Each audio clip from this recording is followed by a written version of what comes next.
All right, all right, all right. Welcome, welcome. Happy Friday, everybody. So we've got a special guest today. Kind of want to just get into it because I'm super excited about it. But super special guest in here, um, my good friend Spencer. Uh, this entire channel would not be possible without Spencer. So I am super excited to sit here and talk with one of my good friends. Without further ado, possible without Spencer. So I'm super excited to sit here. You've got to mute the stream. My good friend. Without further ado, you'll have to forgive Spencer. He's not a streamer.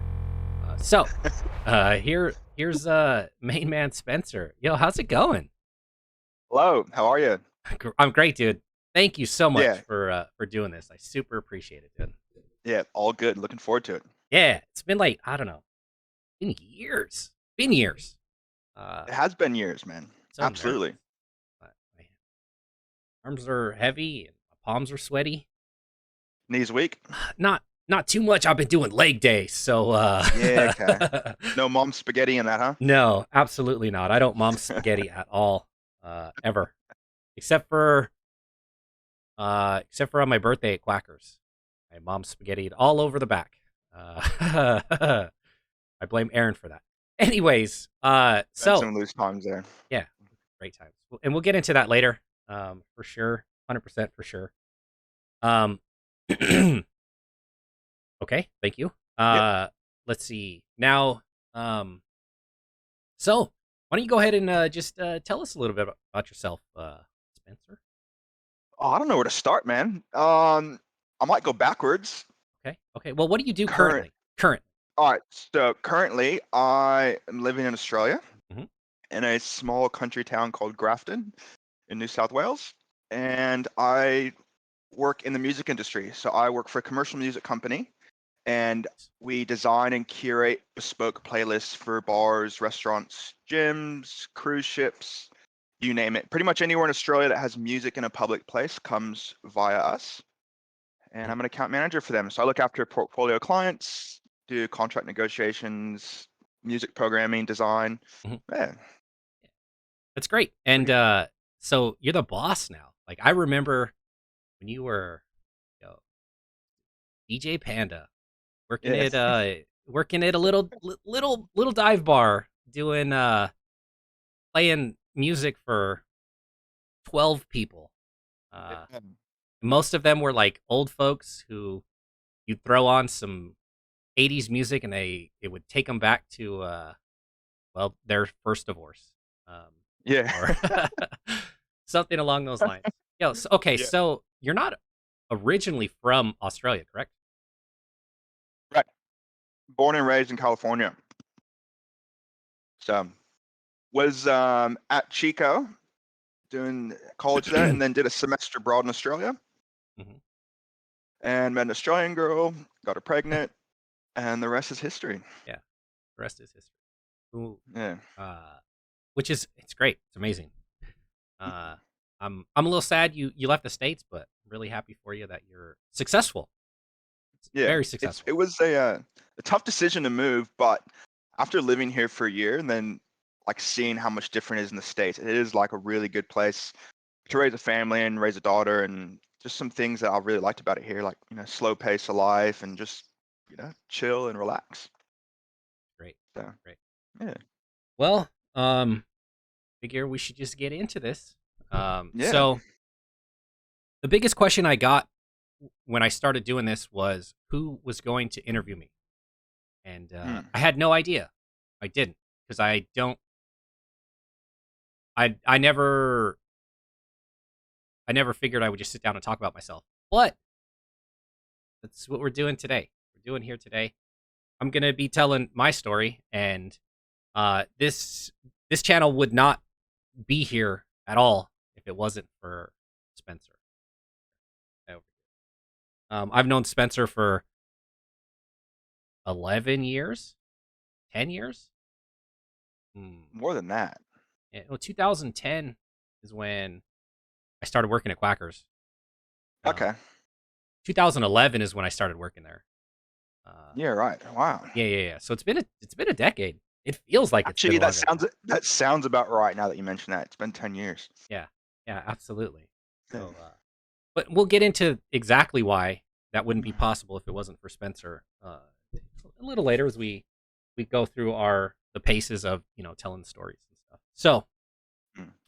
well, first off, uh, my name's James.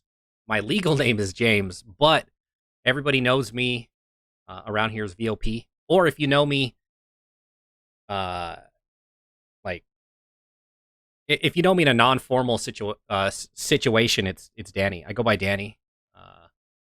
But so I was in the Marine Corps. Um, I joined the Marine Corps in 2000 and shoot, 2005. Uh, I went through Marine Corps boot camp, San Diego. While I was there, I had a hernia, and I had a hernia surgery, and the surgery was botched, and I ended up spending 6 months in Balboa Naval Hospital in San Diego, California, as a recruit. So any of you out there who've been to any sort of basic or boot camp or whatever, imagine doing that for 6 months, uh, being treated like that for 6 months. It was not a pleasant sight. And I mean, besides being called, turd or trash or whatever, the worst thing was the worst thing for me, I believe, was watching like planes go by and being like, yo, I could have been on that plane, or because in San Diego, the major airport is by the recruit depot. So just watching those planes, like, 3 months, I should have been on that plane, 4 months, 5 months, and so like I kept going back and getting hurt again because I didn't have enough time to heal up, like from a hernia surgery. My guts were falling uh, out of my body, Yeah. and Why the Marines, man? Like, uh, I want to know how you ended okay, up joining the Marines. Like, what was going on in your life when you decided uh, you're going to join the military, and then how'd you get the Marines out of all the branches? okay. September 11th happened. I was a sophomore in high school. I was sitting in the office. I watched the second plane hit live on TV, Mm. and it really got my patriotic blood flowing. And I knew I wanted to be something. I wrote my senior paper, where it's like, where do you see yourself in like next 5 years or whatever. I wrote, I was a hard charger go getter. I wrote that I wanted to be a Navy SEAL. I wanted to be the best of whatever I could. And then so I got out of high school, and uh I ended up moving to the Bay Area because I went to high school in Northern California, and my biological father was in the Marine Corps, and I was going to college. I was working two jobs, and I was like, "Yo, there's got to be something easier than doing this." And my stepmother was like, um, she's like, "Well, like I signed you up an appointment with the Army recruiter."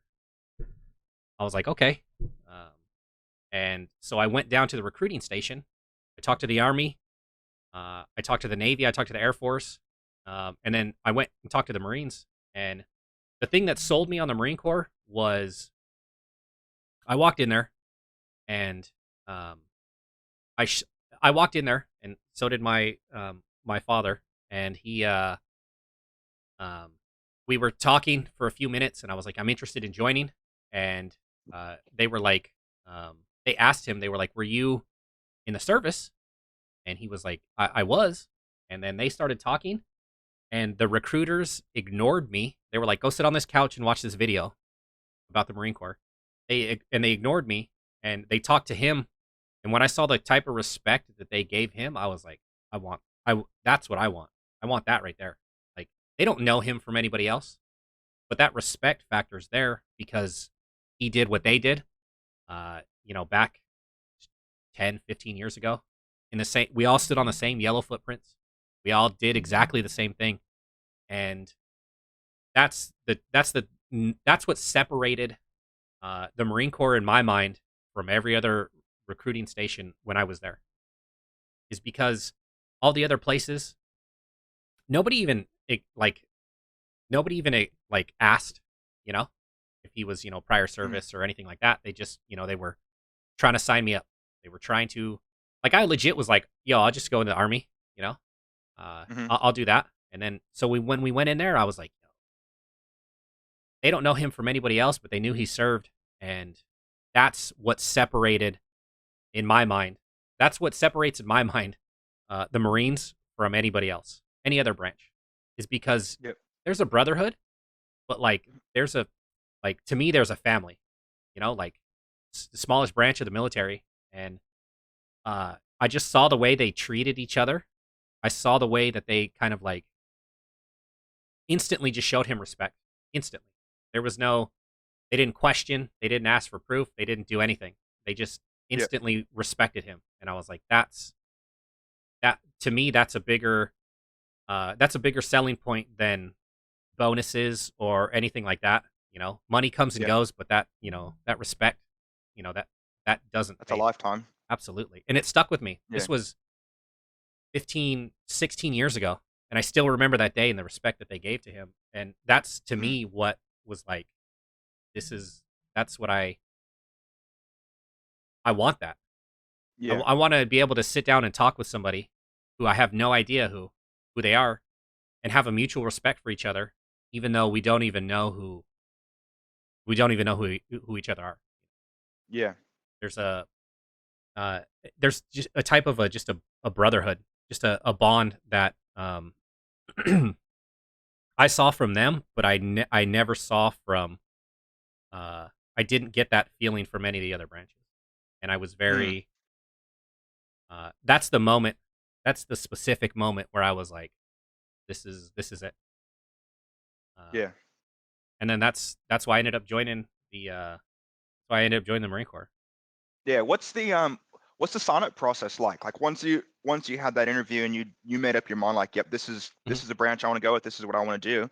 Um, what happens? Like, So you know? you have to take the ASVAB, which is a aptitude test. I can't remember Mhm. specifically what it stands for, but you have to take a test, and it works on all your mathematics skills, your vocabulary, science, uh, like mechanical skills, and then they rate you.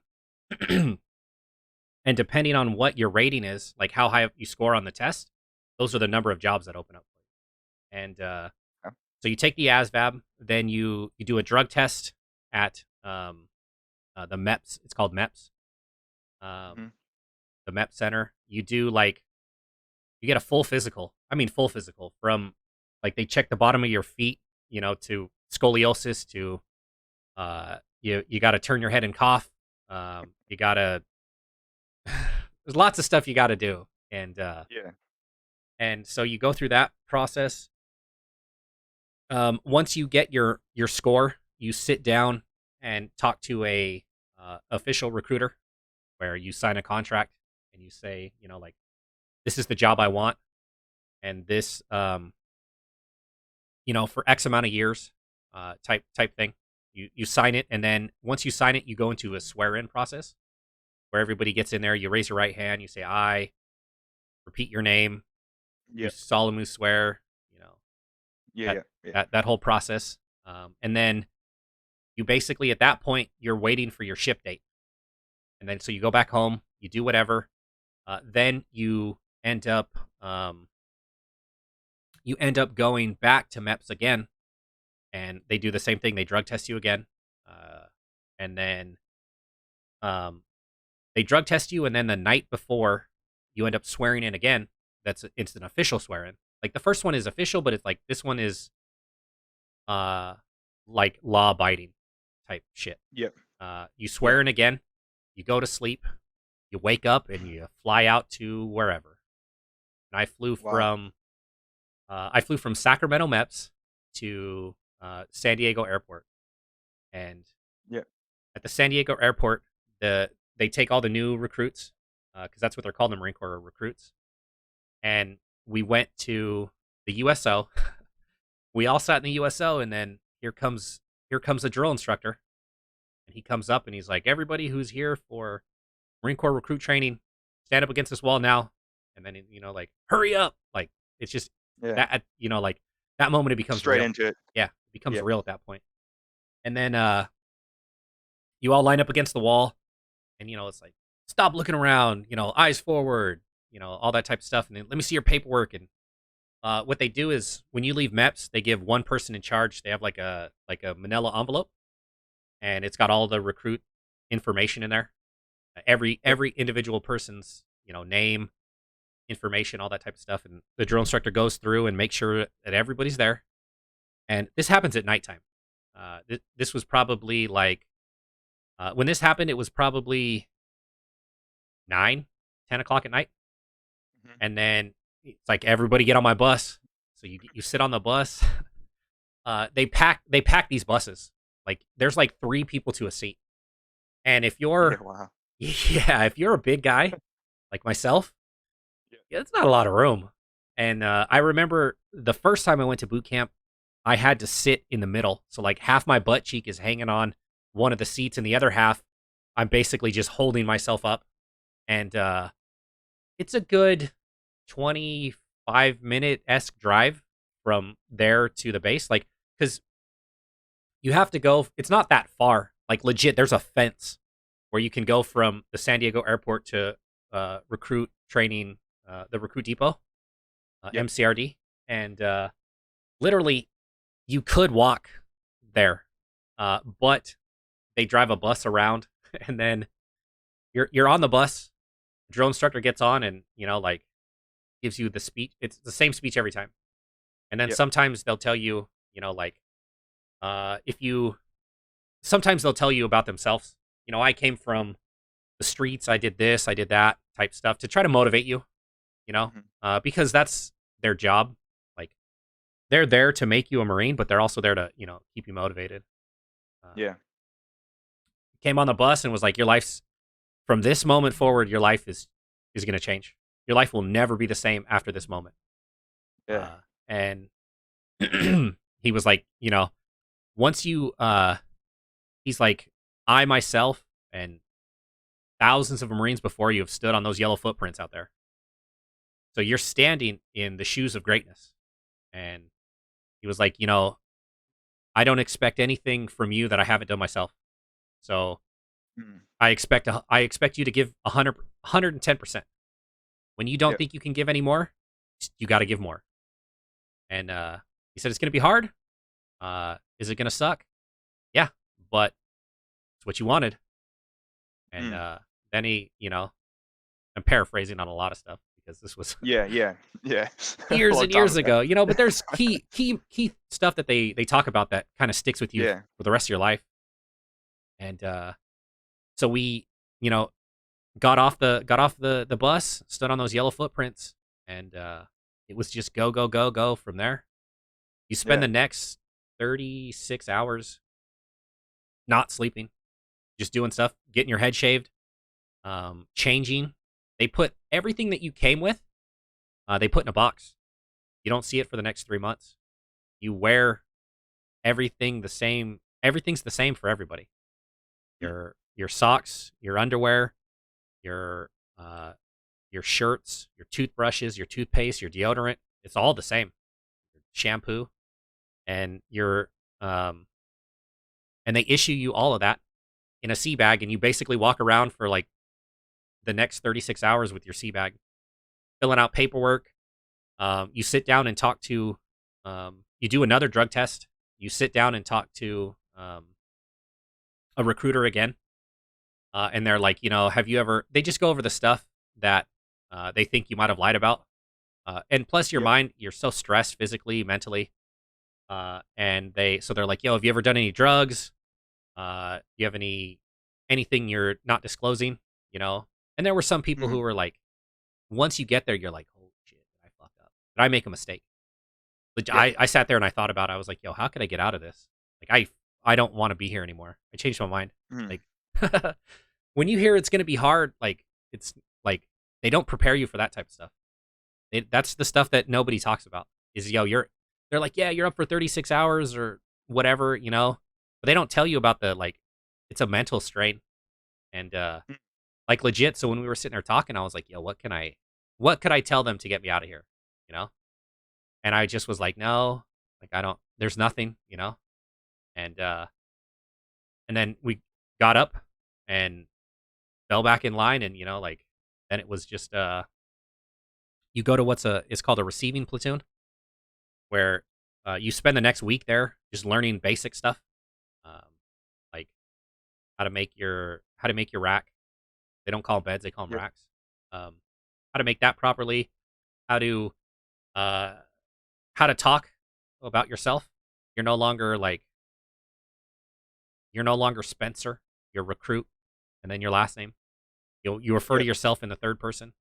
You Yep. recruit, and then you always give the proper greeting of the day. Even when you walk behind like a drill instructor, you walk specifically. Like you stay in step. You walk behind them to the left. Like just all that type of stuff. They teach you how to eat, like carry your trays properly, like in the chow hall. Yeah. Wow. I mean everything. They basically break you down and get rid of all your bad habits, and they basically make you a robot, um, to follow every single thing specifically, Yeah. exactly how they want it. Because I mean, they're training you for specific purpose, and so Yep. they want everybody to have the same foundation that everybody else has. Mm. And so you go from your receiving platoon, you're in there for a week, and then Friday, you know, uh, some people might get excited about the term Black Friday. If you were in the Marine Corps, it's not you don't get excited about Black Friday. So you don't Black get a new TV or nothing like that. No, absolutely not. Black Friday in the Marine Corps for recruits is that's when you get your platoon. You meet your drill instructors.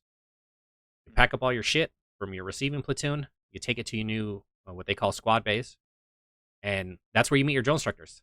They come out and they give what a motivational speech. I mean, it is. I kind of wish I would have pulled it up, but you could Google it. It's Yeah. on YouTube. But they just tell you, like it's the same thing. Like even when you've given up on yourself, I won't give up on you. You treat every Marine with respect. There's Mm. no one will physically assault you. You don't physically assault anybody else. There's a long lineage here of um, Marines who came before you. Like just a whole motivational speech and everything. And then shit hits the fan. Your senior drill instructor, who is so they have a ranking system. It's your senior drill instructor who's uh like your father figure, like your daddy of the platoon. He Yep. you have any problems or whatever, you go talk to them. You uh if there's an issue with another recruit, you talk to them. If you have well, you don't ask them questions. But then you have what's your drill hat, which is the one who teaches you like drill, like how to properly drill, um, and then or marching, um, and then how to properly like do like specific movements with marching. Like if you have your rifle, or they're there to teach you. They're your instructor, and then you have your kill hat, who is there to fuck your world up. You step out of line, yo, yo, you you're You gonna know about regret it. it. Yeah, they'll know. Okay. They'll know, Yep. and then so and if you're lucky enough, you get there's another drill instructor. So usually you'll have two kill hats. So it's even fun. It's a lot more fun because now you have two drill instructors who are going to catch everything that you do, and you um you end up having twice as much fun because of that. How many times did you get called out? Quite a few. Uh, every Every every mistake. every mistake. Everybody gets called out on Nothing everything. slides. No, absolutely not. Yep. Because Mm. they're professionals. They do it all the time. Uh, and so like um everybody is like when everybody's the same, you notice when something's different. Yep. So anything that you do that is not like by the book, you can't hide it. I Yep. mean, if everybody's standing at attention and you go and scratch your nose, I mean that stands out. And when you've got a drill Mm. instructor who's like looking down, there might be 60 people in there, but that stands out, and Yeah. now you're going to pay for it. Uh, Mm. and so, I mean, boot camp is basically they teach you of the history of the Marine Corps. They teach you, um, you know, they teach you the basics of the Marine Corps. They teach you the fundamentals of the Marine Corps, um, whether it be, how to drill, how to properly make your uniform, how to, uh, like, what do they call it? They're leadership traits, for proper leadership, uh, like basics on how to fight with McMap, the Marine Corps martial arts program. Mm-hmm. Um, they teach you how to first aid, basic first aid. They teach you they teach you lots of different stuff. It's a lot Are in you three in? in Yeah. three Are you in months. a platoon? Are you in a platoon with all your people that have the same job as you? No, you're with everybody. It's a mixed bag. Hmm. Yeah. Okay. Oh well, so you're with when I went to boot camp, 2005. You're with all like I went on San Diego. I went to San Diego, which is all men. There's Yep. no women there. The women go to Paris Island. So everybody west of the Mississippi River go to yeah. Everybody west of the Mississippi River goes to um, San Diego, and everybody east goes to Paris Island. Yep. So you're there with everybody, a mixed bag of doesn't matter. You could be infantry, you could be artillery, you could be a tanker, you could be a cook, you could be bulk fuel, you could be admin. It doesn't matter. Everybody's Mm. at that point in time. Everybody's a recruit. So we're in there, doing all that type of stuff. They split it up into phases. So your first phase of Marine Corps recruit training is basically them doing all the like breaking you down and um, making you like start molding you into a the basics of the Marine Corps. And then second phase for me was all um, like training in the field. You do shooting range. You go on humps, which are hikes. You're learning to um, you're learning how to properly field strip your weapon. You're eating MREs. Yeah. You're you're doing all the like outside type training. You're doing live fires. You're doing night fires. You're doing QRF stuff, which stands for Quick Reaction Force. Um, you're doing all sorts of stuff. You're doing patrols. You're learning how to do patrols. You're doing the gas chamber, which oh boy, is that fun. So basically what they do is you go inside this chamber. It's cement everywhere, all around you. And you're in there. You've got your camis on. And you've got your gas mask on. And no, you have your gas mask in your hip pouch. And they come in there and they have like a little bowl in the center, and they crack a capsule in there, which is basically CS gas, which is like pepper spray type gas, but Yeah. a concentrate. I think that's what it is.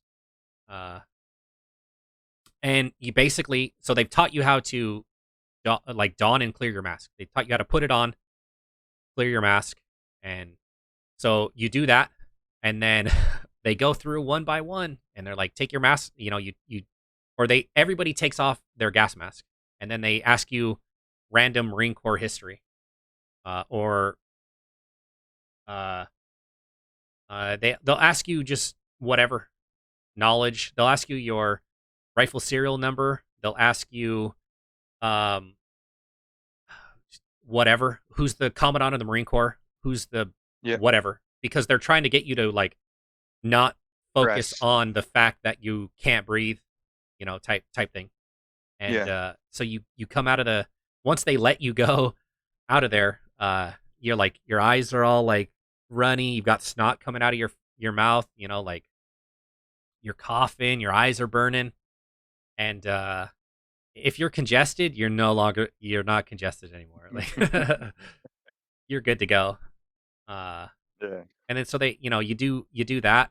Um, they you do the Crucible, which uh, boy, it's the Crucible is 3 days, 54. You cover a span of 54 miles, and you have during those 3 days you have 3 MREs to eat, which are MREs are meals ready to eat. Yeah. And you're basically doing team building exercises the entire time. You're getting 4 hours of sleep at night. You're doing night stuff, and you're a lot of it is you're doing team building exercises that are famous situations that other Marines had to do. In these stories that you've heard, like when you're in recruit training, that they tell about that these Marines why they're famous, why they're a cut above the rest, is because like uh, they they were receiving fire, but yet they were running ammo back and forth from machine gun nest to machine gun nest to machine gun nest, while repelling forces at the same time, Japanese or wherever Viet Cong, depending on where they were, or Germans, depending, Yeah. and or like you do buddy rescue, or like you're trying to go through an obstacle course, boom, your buddy's shot. You still have to get to the other end of the obstacle, but now you've got to do it with a casualty. You got to do first aid type stuff, and then it culminates with you do uh the last hump. You're exhausted. You've done all this stuff, and then you've got to go on a 10-mile hump at the top of a mountain. And when you get up there, you can see the ocean because you're on San Diego. Yeah. So you can see the ocean. By the time you get to the top, like the sun's starting to come up. It's gorgeous. It's such a Mm. beautiful moment. And when you get up the top there, they give you your dog tags. It's like the only thing you have to do left is the pinning on of your Eagle Globe and Anchor, which is the Yep. symbol of the Marine Corps. Hmm. But they're like, this moment right now is when you this moment right now is when you became a Marine. Like Yeah. Wow. like you're not like you have to get pinned on for it to be official, but like in there You've done it. in the drill instructor's books, like you've done all the hard part. You've earned it. Yeah. You know, Yep. you just have to do Yeah. the formal stuff. Yeah. That was actually, I was going to ask you that. Like, I know you said originally when you got there and you were like, fuck, how do I get out of this? Yeah. But at what point did you reach, like, did that turn around and you're like, I've got this, or I can do this, or this is like, I've made the right decision by sticking it out? Was that at that moment? No, when I the moment when I was like, so when I didn't want to be there, I was sleep exhaustion. When I woke up, the next day, I was like, yo, I can't.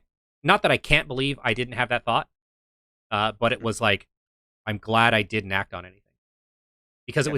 it was stress, I was sleep deprived. I was stressed out. It's what they're supposed to do. Yeah. They just want to make sure that you didn't lie about anything serious, like Yeah. scoliosis or whatever. Yeah. So they're trying to put as much stress on you so that way you'll divulge whatever that is seriously wrong. Mm. Mm. And but I mean, when I woke up, well, maybe it was like, I don't know. After I got some sleep, I woke up and I was like, I'm ready to rock and roll. Yeah. And Ready to go. yeah, and then Yeah. so going through that, and then that's where I got hurt the first time. Was doing the Crucible, um, climbing up, and getting up to the top. That's where I had my hernia, and Mm. I still finished. And we got up to the top, and they're like, "Yo, who needs to see a corpsman?" And I mean, they tell you to drop your pack. Those things weigh like 80 pounds. Mm. It's, easy guesstimate, but So we got up to the top, and I just we set stuff down, and I just collapsed. And they're like, "Who needs to see a corpsman?" And they were like, "He does."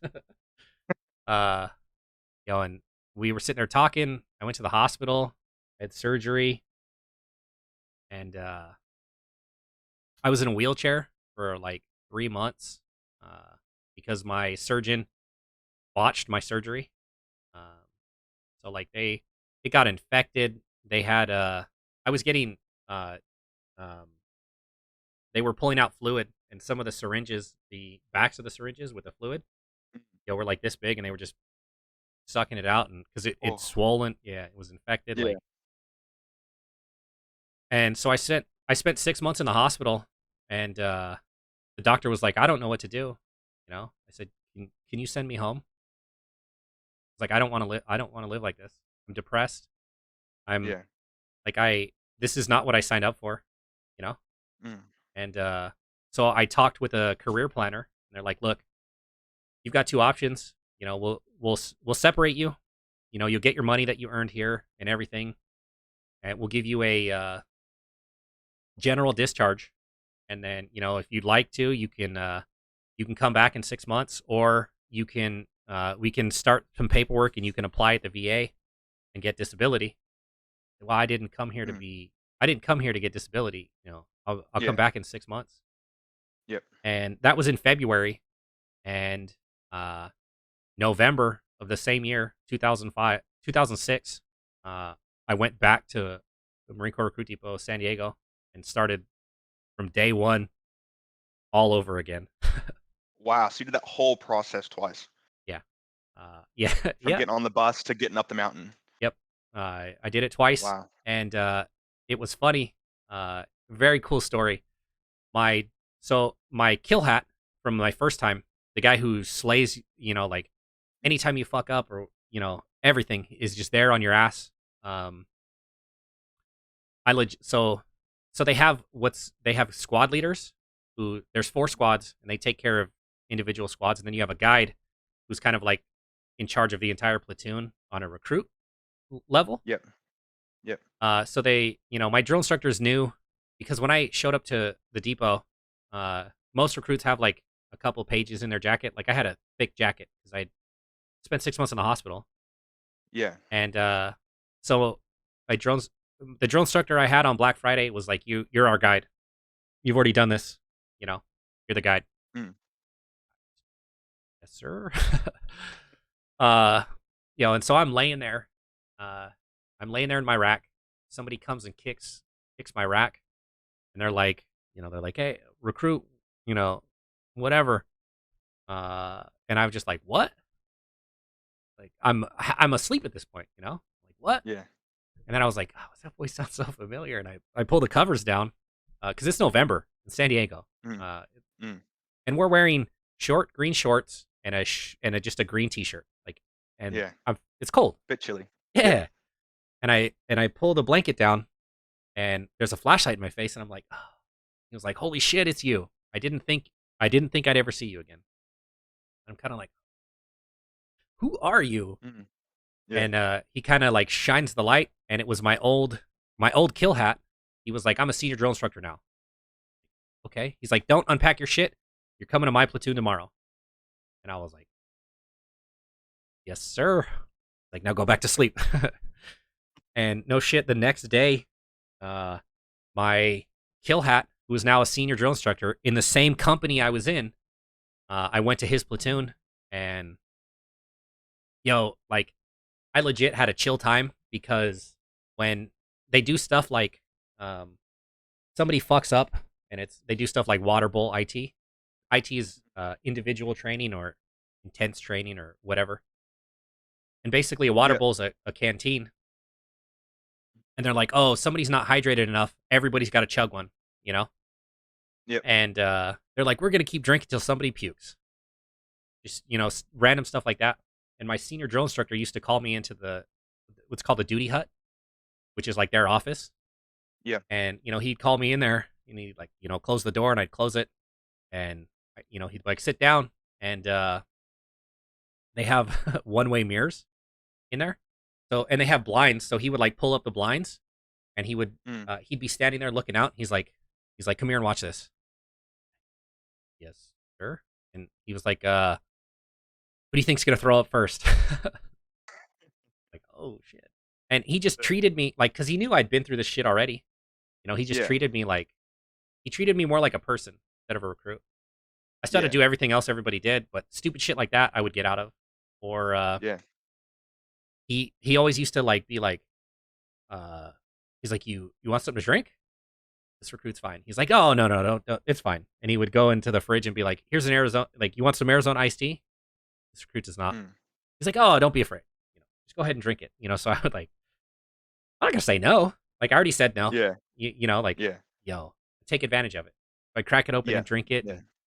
uh, and it was funny because he like I would drink it and stuff, and I'd like halfway finish it, and then one of the other drill instructors would come in, and he would be like, drill instructor so and so. He's like, I gave your Arizona iced tea to the recruit here, and they would just like give me a dirty look, and I'm like, oh, I fucked up, like and What a stitch up. yeah, it was a good Yeah. time though, and I remember.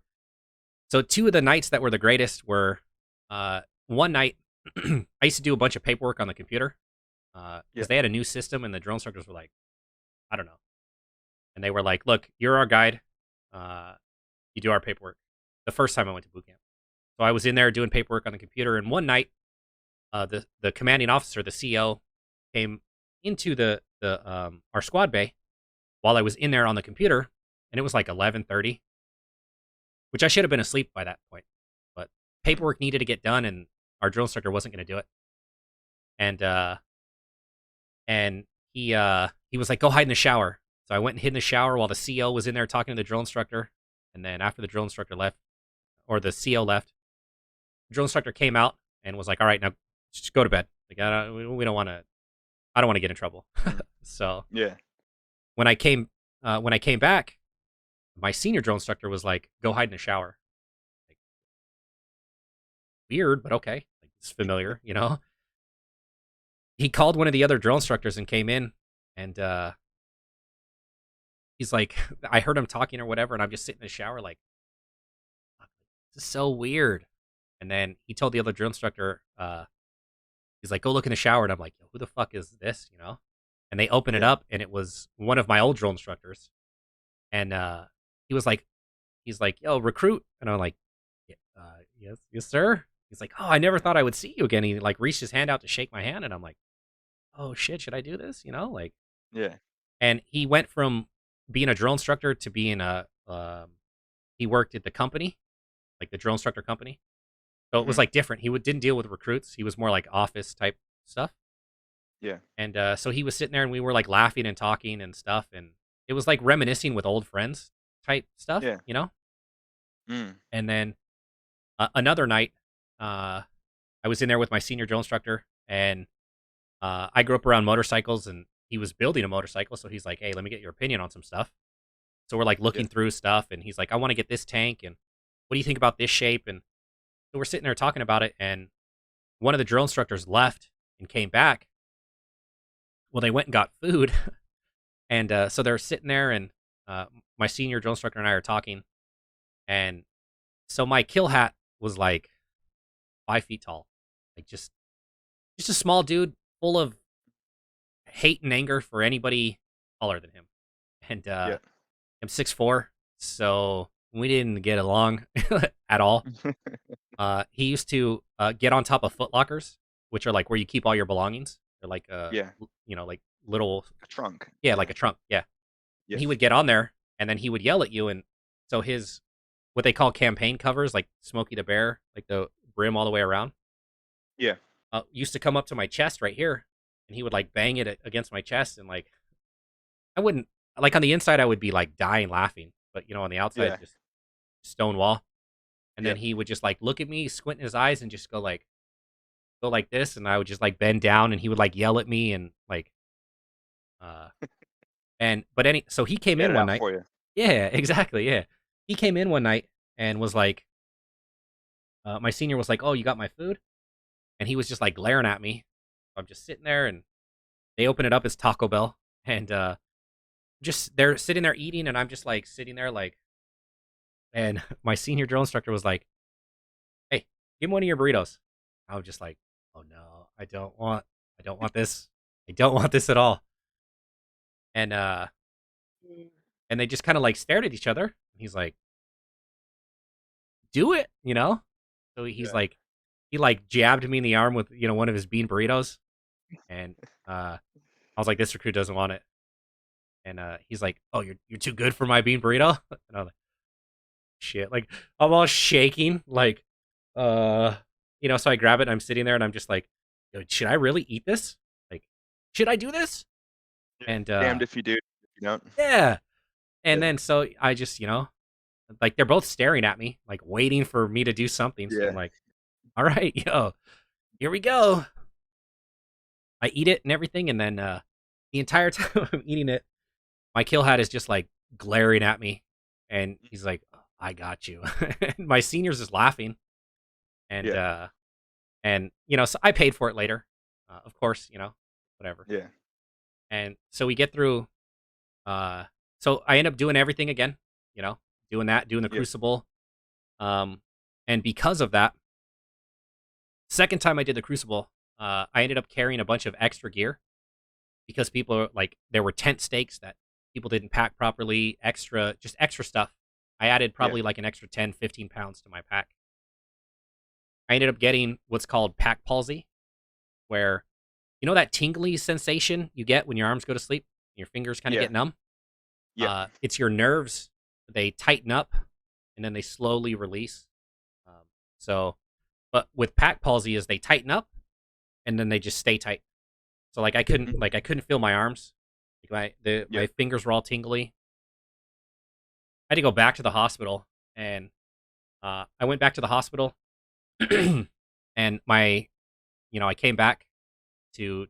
I sat down in my drill instructor's in the duty hut, my senior, and so they're not going to tell me. The doctors aren't going to tell me anything. I'm a recruit. They're going to Yeah. tell my drill instructor, and I'm sitting there, and he's like, "Yo, I just heard back from the doctor," and I just started crying, just instantly. I was like, "I can't. Yeah. I'm not going back to the Not going through hospital. this again. Yeah, Yeah. absolutely not. Like, this is not. I don't care what I have to do. Like, I'm not. Mm. Like, I don't care. I'll fight somebody.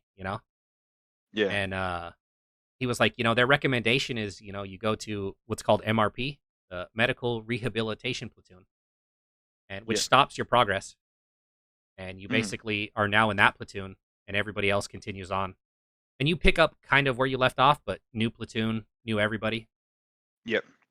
Said this recruit doesn't want to, and Mm. he's kind of like, well, it's not your decision. And like, I'm just thinking like, I'll fight you, like, like Yeah.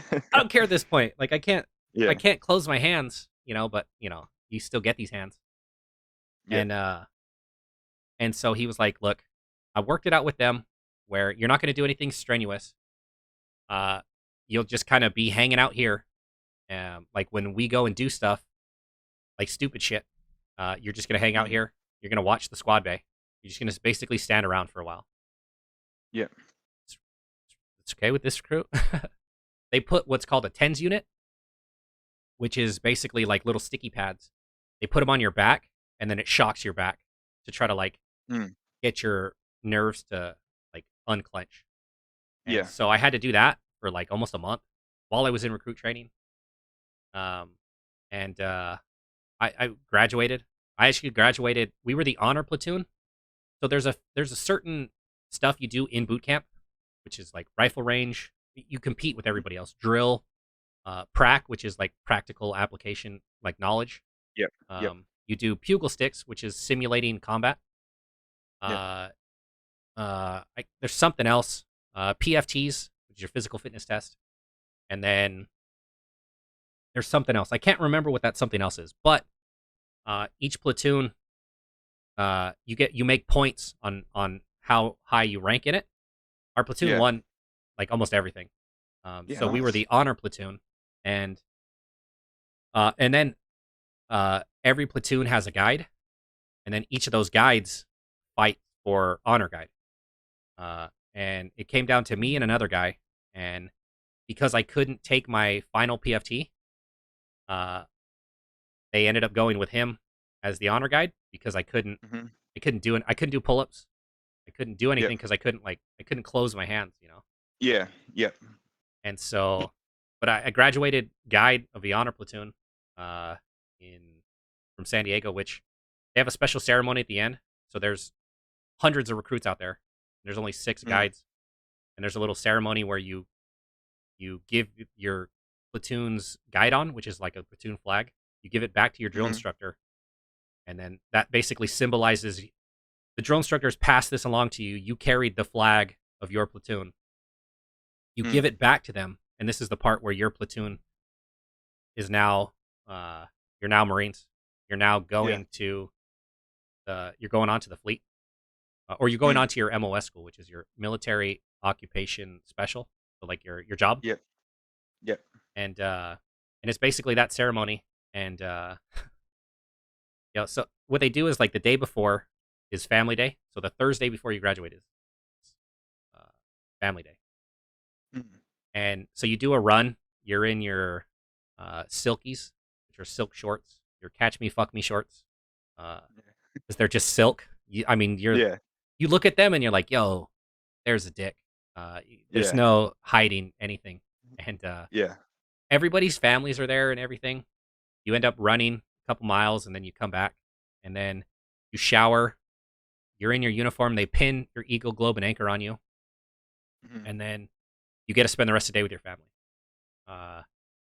And my father graduated from Marine Corps Recruit Depot San Diego, so it was a special moment because he was there, and Yeah. so when I got, and plus, like, there was just such a weight lifted. Like, that's probably the second. That's probably my second favorite moment in my entire life. Mm. Was getting the Eagle Globe and Anchor. Like, I Yep. cried. You know, there's hundreds of people Mm. out there. You know, and Yep. uh, my Especially given everything you went through to get to that point. yeah, absolutely. My drill instructor gave it to me, uh, and he like looked at me and he's like, he looked at me and I getting all Yeah. glassy eyed and stuff, and he's like don't cry, and I just kind of like you take your cover off and you put it on your cover, and I'm like, try not to, and I look up and Yeah. he's got like a little like getting a little glassy eye in the corner too, so I'm like, Yeah. and then I so I got this. yeah, I put my cover on, and he turns away and does it, and I just kind of like, when I put it on, I just kind of like wipe a little tear out of my eye, and then we go on Yeah. and give the rest of the Eagle Globe and Anchors to everybody, Mm. and then and then the next day you go through the big ceremony, and the cool thing about it back then is everybody's in their Charlies, which are like the brown uniforms, Yep. where we're in our Alphas, which are like the blue ones, like you see in the commercials. Mm-hmm. So there's only 6 of us in our dress blues, and then everybody else is in their service uniform, like their dress uniform. Yeah. And um, so it was kind of cool because it was like, I stand out from everybody else. I think now Yeah. they graduate all in the same, which is still cool, which is great. But Mm. it was a cool moment. Um, Proud of to yourself. have absolutely, absolutely. Yeah. Out of, I mean, there was like 400 and I think there was like 436, recruits. I'm in the top 6. Like, it was a proud Yep. moment. Mm. And uh, uh, one more funny story about it is, played football in high school, went to state, Mm. and uh, I was gonna go to Chico State for football, scholarship, and then wrestling season. I was undefeated wrestling. I broke my collarbone, and that kind of went all out the door. But um, when I joined the Marine Corps, all the drill instructors, when you get your mail, they open it and read it beforehand, Mm. because they don't want anything to distract you or to like Yep. anything like that. Um, Yeah. so my senior calls me in and he was like, um, he's like, here, I want you to read this right in front of me. All right, cool. I open, like, I'm holding the letter. It's got the Nike symbol on it, the swoosh, Yeah. and then it says Yeah. Nike on it. Oh, it was junk mail, and I open it up, Yeah. and I had been invited to the Nike Gridiron football camp, uh, Yeah. Right. to try out for playing football. And Yeah. I was sitting there and I was reading, and I was like, I said, "Sir, what do I do about this?" I said, "Well, the only thing you can do." Like, yo, I'm excited, yo. I Yeah. Who knows, you know? Yeah. He's like, and I'm like patiently waiting. He's like, "You can play football for the Marine Corps." I was like, "Oh, it's not the answer I was expecting." uh, it's like, "Oh, good to go, sir." Yes, yes, sir. Thank you. And so yeah, I got invited to go to the Nike Gridiron football camp, but if I would have got that letter, if I would have waited like a month, I Yeah. would have went to that camp, you know. Uh, Yeah. but yeah, so graduated boot camp, um, and then from there you go to um, infantry school, and you do. If you're infantry, you end up doing 3 months of infantry training, I believe, and then if Mhm. you are everybody goes to infantry school. You're either in ITB or MCT. ITB is Infantry Training Battalion, and MCT is Marine Combat Training. Like Yeah. Yeah. it's been a few years since I It's been a while. yeah, and this was in 2000. I graduated in 2006 uh, from uh, from boot camp, um, and so I went to MCT Marine Combat Training.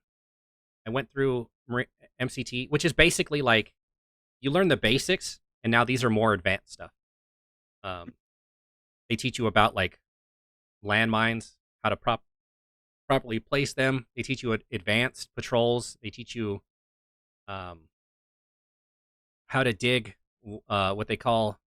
They used to call them foxholes. Most people are familiar with foxholes, but they call them fighting entrenchments, where you dig 5 feet down in the ground, and this is your fighting. This is where and Hold fast. yeah, this is Yeah. this is your spot. You hold this spot, and Mm. so when we went to go do that, it's like a 2-day event, 3-day event that Mhm. culminates at the Yeah. end of MCT. We were getting ready to leave uh, for because you have to hike out there, like a 10-mile hike, and then you stop Mhm. in one spot, and then you go another place that you go like a mile away, and then they do their thing over there, and then you switch the next day Yep. or 2 days later. I can't remember. Well, we were leaving. Somebody behind me, we were walking by the side of a hill, tripped and fell. So of course, what do? They grab onto my pack. We both go tumbling down the hill. I ended up tearing. I ended up tearing a ligament in my ankle, and my ankle was like the size of a golf ball, or not a golf ball, a softball. Yeah. Same thing. Like we got there after we finished our hike, our hump, and they were like, "Does anybody need to see a corpsman?" And I was like, I do. Yeah. I definitely do." And I take my boot off, and the guy's like, "Whoa!" He's like, "You need to go to the hospital." I said, "No, I need to finish this." You're like, fuck that. I was like, "Look, we could go afterwards." Mm. And he's like, "Put your boot back on right now." So I put it on and tied it tight. He said, "Don't, if you're gonna stay here, don't take that off. The next few Yeah. days, don't take it off." Yeah. He's like, I'll come check on Swell you. up. I'll come check on you. I'll come check on you throughout this Yeah. entire time, And Yeah. he came up and he was like giving me, Motrin and aspirin and stuff, or Tylenol or whatever. Whatever. Yeah. And so you know, we did all of that stuff, and then on the hike back, I was like, I could barely walk. 10 mile, like, Yeah. Wow. yo, this is gonna suck. And our master gunnery sergeant of the infantry battalion we were in, he came up. He's like, "Are you PFC such and such?" Yes, master guns. He's like, "Get in the back of the Humvee." And in the back of the Humvee, that's where they were taking everybody who was falling out, which means they Mm. gave up. Yeah. I was like, "Oh, I'm okay, master guns." And Yeah. he's like, "I'm not asking you." I said, "Master guns, I can't get dropped. Sorry, I'll limp the entire Yeah. way back." Yeah. He's like, "Look, I'm not asking you. I'm telling you to get in the back." And I just kind of Yeah. like, I just kind of like, we had a standoff, And he's like, "This is the last time I'm politely going to tell you to get into the back." I took Mm. my pack off and I dropped it in there and I sat in the back and the entire time I'm freaking out. I'm like, shit, I don't know what the fuck's wrong with my ankle. Like, I am Mm. not going to miss out again. Yeah. And we get back there and I'm like shaking at this point because I'm like, I should have just started walking. I should have just like blew him off and just kept walking, like he's gonna Yeah. chew my ass or what? Like, whatever. Yeah. We get back and everything. And then, so I'm standing there and, I'm standing there with the rest of the people that fell out. And, they're sitting there and, uh, other people are upset too, but I think they're upset because they gave up on themselves. And Mm. so I'm just sitting there and I'm like, what am I gonna do? What am I gonna do? The corpsman comes over and he's like, how, are you okay? Yeah, I'm fine. Just Master Guns, told me to get in the back. So he's like, we got to kind of like, I have to find out what's going on because we need to get you to the hospital. I'm like, yeah, I don't know what's going on either. And so the master guns is sitting there talking to the CO, commanding officer. But then they both walk up, and I'm like, "You're gonna tell me, I'm dropped." And he's like, the master guns is like, "All right." He said, "I talked to the corpsman. He said you guys have to go to the hospital." Master guns like, "I'm okay. I'll wait. We've only got like a week left. You know, I'll tough it out. I'll wait Yeah. until I'll be later." fine. Yeah, and the CO's like, uh, he stopped me like halfway through my sentence. He said, "Look, you're going to the hospital right now. The corpsman went to go get a vehicle to take you to the hospital." He said, "I've talked with the master guns. Uh, you made it the first half. You did everything everybody else did. You didn't complain once, so we're not dropping you. But you ever talk back to master guns again, like, well, I'll drop you. You'll do this fucking whole Yeah. thing. I'll send you back to recruit training, which they Yeah. can't do. But But yeah, he's yeah, making a yeah, point. he's making a point, and I'm just like, Yeah. yes, sir. Like, Yep. just I'm done. I'm done talking here. And I went to the hospital. Yeah, tore a ligament in my ankle, and it was a slight tear, so I didn't have to have surgery. But I had a boot I had to wear that I had to walk around in. And the day before you go on leave, the day before, the day you graduate, you go on leave, and then you head to your MOS school. And they read off your names. And so when I went to boot camp the second time, my recruiter was like, I signed up to be a combat engineer. My recruiter's like, hey, somebody flaked out. Can you take their spot? Yeah, I'm ready to go. So I did all Mm. of that, and I'm sitting there, and well, what they don't tell you is if you fill in somebody's spot, you take their job. So Yep. they're sitting there in infantry school in MCT, and they're like, uh, PFC such and such. You're going to Fort Lee, Virginia for quartermaster school. What the fuck is that? That's not what I signed up Yeah. for. I need to talk to somebody. What is that? Yeah. And they end up, we're talking, and there's like, you got two options. You can stay here and be infantry for the next 4 years, or you can go to quartermaster school and be a cook. Go, fuck this place. Hello, Virginia. Yeah. And I went to quartermaster school, which is all the basic training for the basics for being a cook in the military. Yep. And then I ended up going from there to, I got stationed at Camp Pendleton in San Diego, Mm. where myself and one of my buddies, we went to cook school together. We checked into the same unit, and I'll never forget, I had a corporal, Corporal Robinson. Uh, she was like, she was driving us around, checking us in, um, to like picking up our SIF gear, which is like your gear, sleeping bag, Yep. your black jacket, all that type of stuff. And we're sitting in the back. It's just me and Sutton, and she's driving us around. She's like, "You two are the lamest PFCs I've ever, or new check-ins I've ever met." He's like, "You're so quiet. You don't ask questions. You don't like I'm listening to music. You're not like happy or anything like that." And we just kind of like look at each other and just start laughing. because we used to party we used to party in Virginia all the time. Yeah. We almost got busted on base because Fort Lee is an army base. Yep. There's a small bunch of Marines there, but it's an army base, and they have training there for army. But they go to AIT, which is they're still on a student status where we're Mm. Marines. But like Yeah. they have a instructor that's with them all the time. They march everywhere. They have to wear their uniforms. While when we're off work, we're off work. And Yeah. so like we actually got in trouble because we met these girls, and they get free time every whatever, like on the weekends. Uh, Mm. so we went to the bowling alley and we were drinking. They're not allowed to drink. And then we were all kind of hanging out and everything. And then we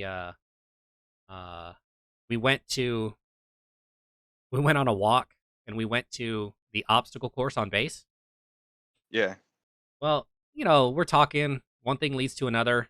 You know, you Yeah. know, Yeah. Yeah. We getting know where this down is and going. dirty, and Yeah. on the obstacle course, which is kind of like back, and they've got trees around, so Mm. we've got privacy. And then all of a sudden, you hear whoop whoop, and we just look up and look over, and there's MPs, military police, from the Yeah. base, and we both look at each other.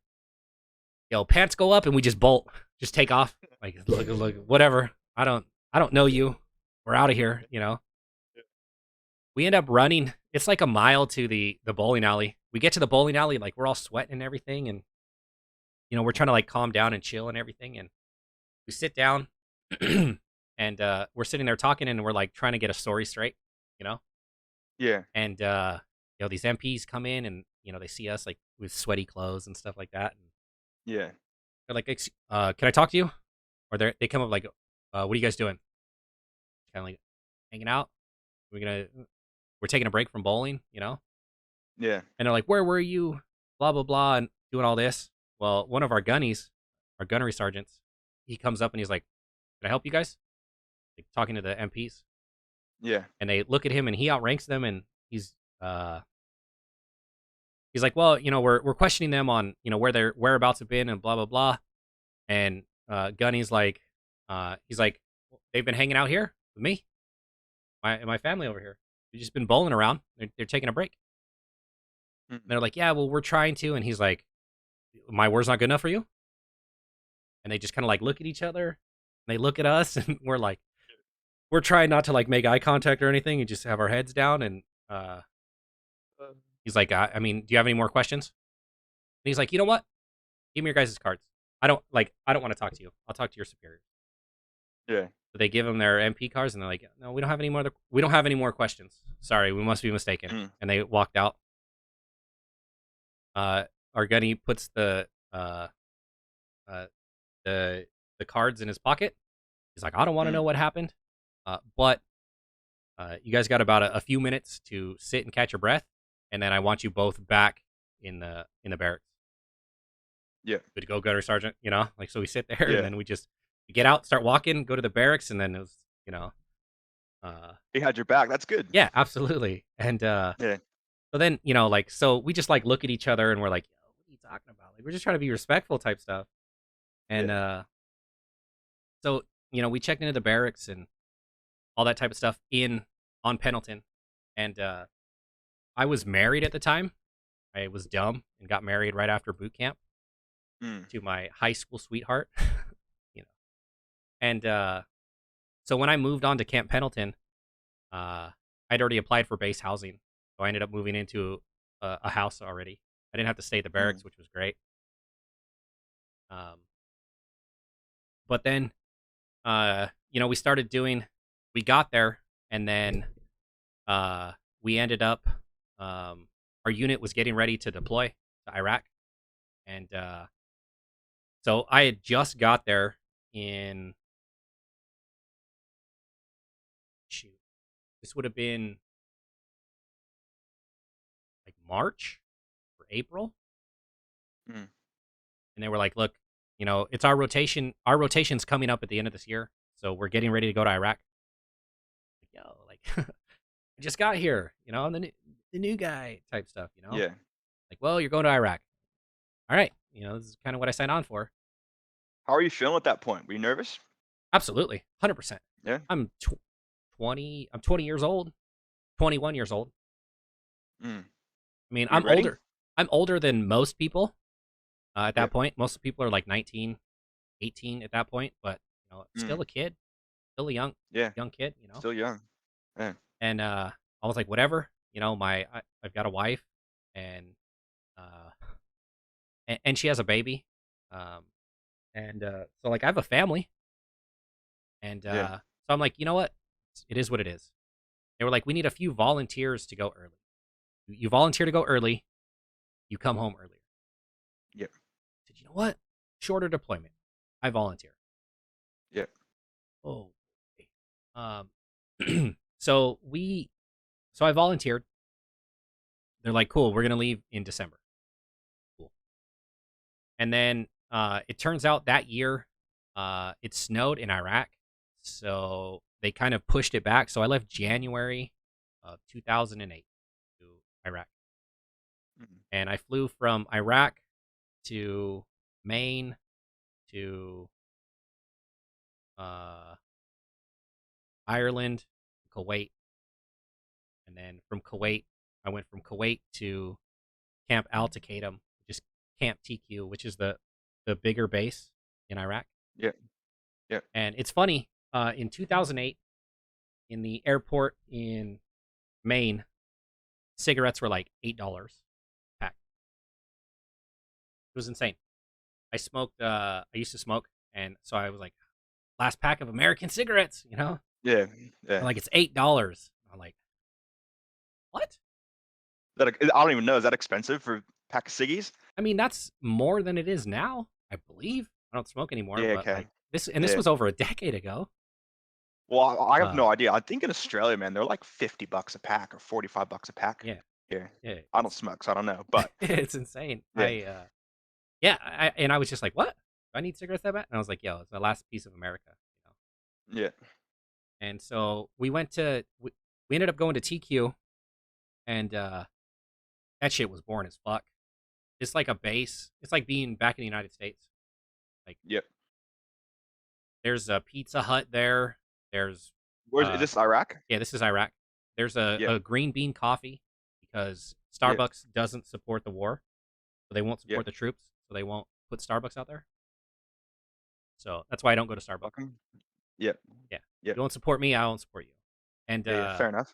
yeah, and so like I'm just sitting here, and uh, they're like, we need volunteers to go to. We need 4 volunteers to go to Ramadi.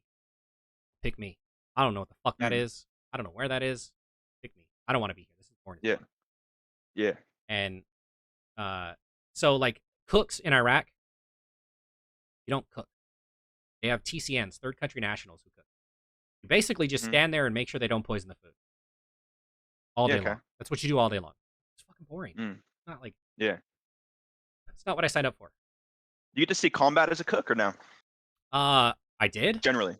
No, generally no. Generally, no. Yeah. Okay. Because of stuff like that. Well, it depends. It all depends on where you're at. Because Yeah. if you're in TQ, I wasn't going to see fuck all of anything except Yeah. for inside the chow hall. Yeah. That's all I was going to see. Yep. And I was like, look, like I'm already here, Yeah. And so when we first got to Iraq, we should back up just a little. We convoyed from where did we go?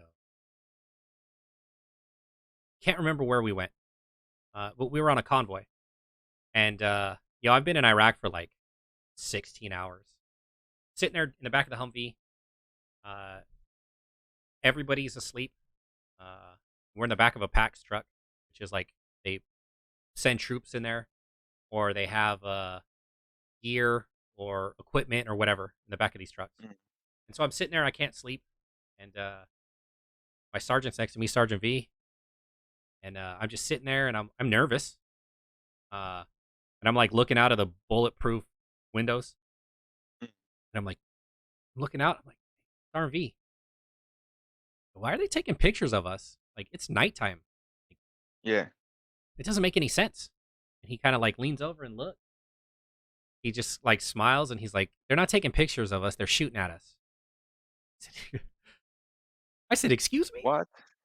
And he's like, "Yeah." He's like, "Don't worry about it. It's far enough away, and it's small arms fire. None of that shit's gonna penetrate to this." And he just kind of like he has his flak jacket on, his flak jacket. He just kind of like grabs the sides and like leans back and it just does this. And I was like, Gets comfy. "Yeah." Yeah. And I'm just sitting there like, "Wait a minute, like what? Like, yeah, wait a minute, like." Yeah. And like, yeah, you might not be worried, but like that doesn't mean they're just gonna use small arms, you know? Like, shouldn't we tell Yeah. anybody? You know? Yeah. And so that was like I wasn't even in Iraq for 24 hours at that point yet. You're already getting And, shot at. yeah, and had no idea because it sounds uh, like a truck going down like a dirt road.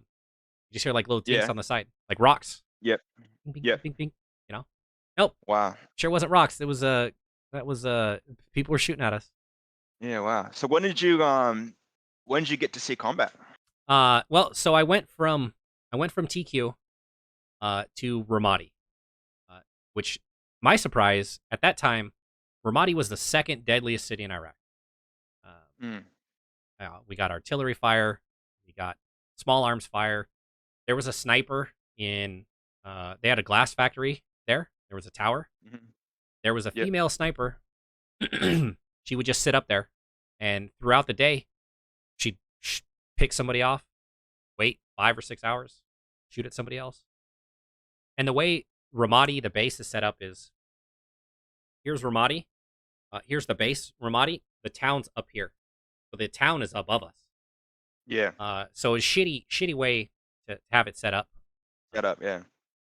But they found her in the glass factory, the tower, and instead of going in there and like trying to clear everything, there could be booby traps or whatever, you know, Yep. explosives, whatever. They just blew it up with her inside of it, Wow. crumbled, you know. And Yeah. it was kind of smart because now nobody else can go up there and shoot at the Yeah. base, you know. Yeah. Yeah. Uh, so I mean, there was that. Because uh, I wasn't a cook. Because we didn't need cooks. They were already cooks there. I worked at the class 1 lot, which is like supply. Like if you Mhm. needed whatever, I worked there. I worked with pit teams and MIT teams, where you would train the IPs, the Iraqi police, on basic Yep. maneuvers for like clearing buildings or whatever. Then you would go clear Mm. buildings with you know they would be there, Yep. or patrols, you know, stuff like that. And at this point in time, like I said, you know, Ramadi was uh, you had a Taliban in and out of there, and Yeah. so I mean there were boy, plenty of times, and Yeah. right before I went to Ramadi, I heard news from the grapevine that my wife had her boyfriend living in our house on base, Oh uh, wow. which is one of the reasons that kind of pushed me into wanting to go to Ramadi Mm. because like I wanted Fuck to it. change the scenery, you know? Yeah, Yeah. and yeah, I was kind of like fuck it at that point, like yo, Yeah.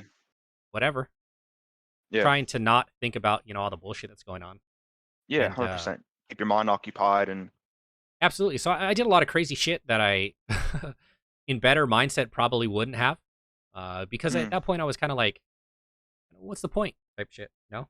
Yeah. And so so went to Ramadi, and like I said, you know, doing patrols and stuff. The first time we ever saw combat, we were patrolling Ramadi with the IPs, Iraqi police, and Yep.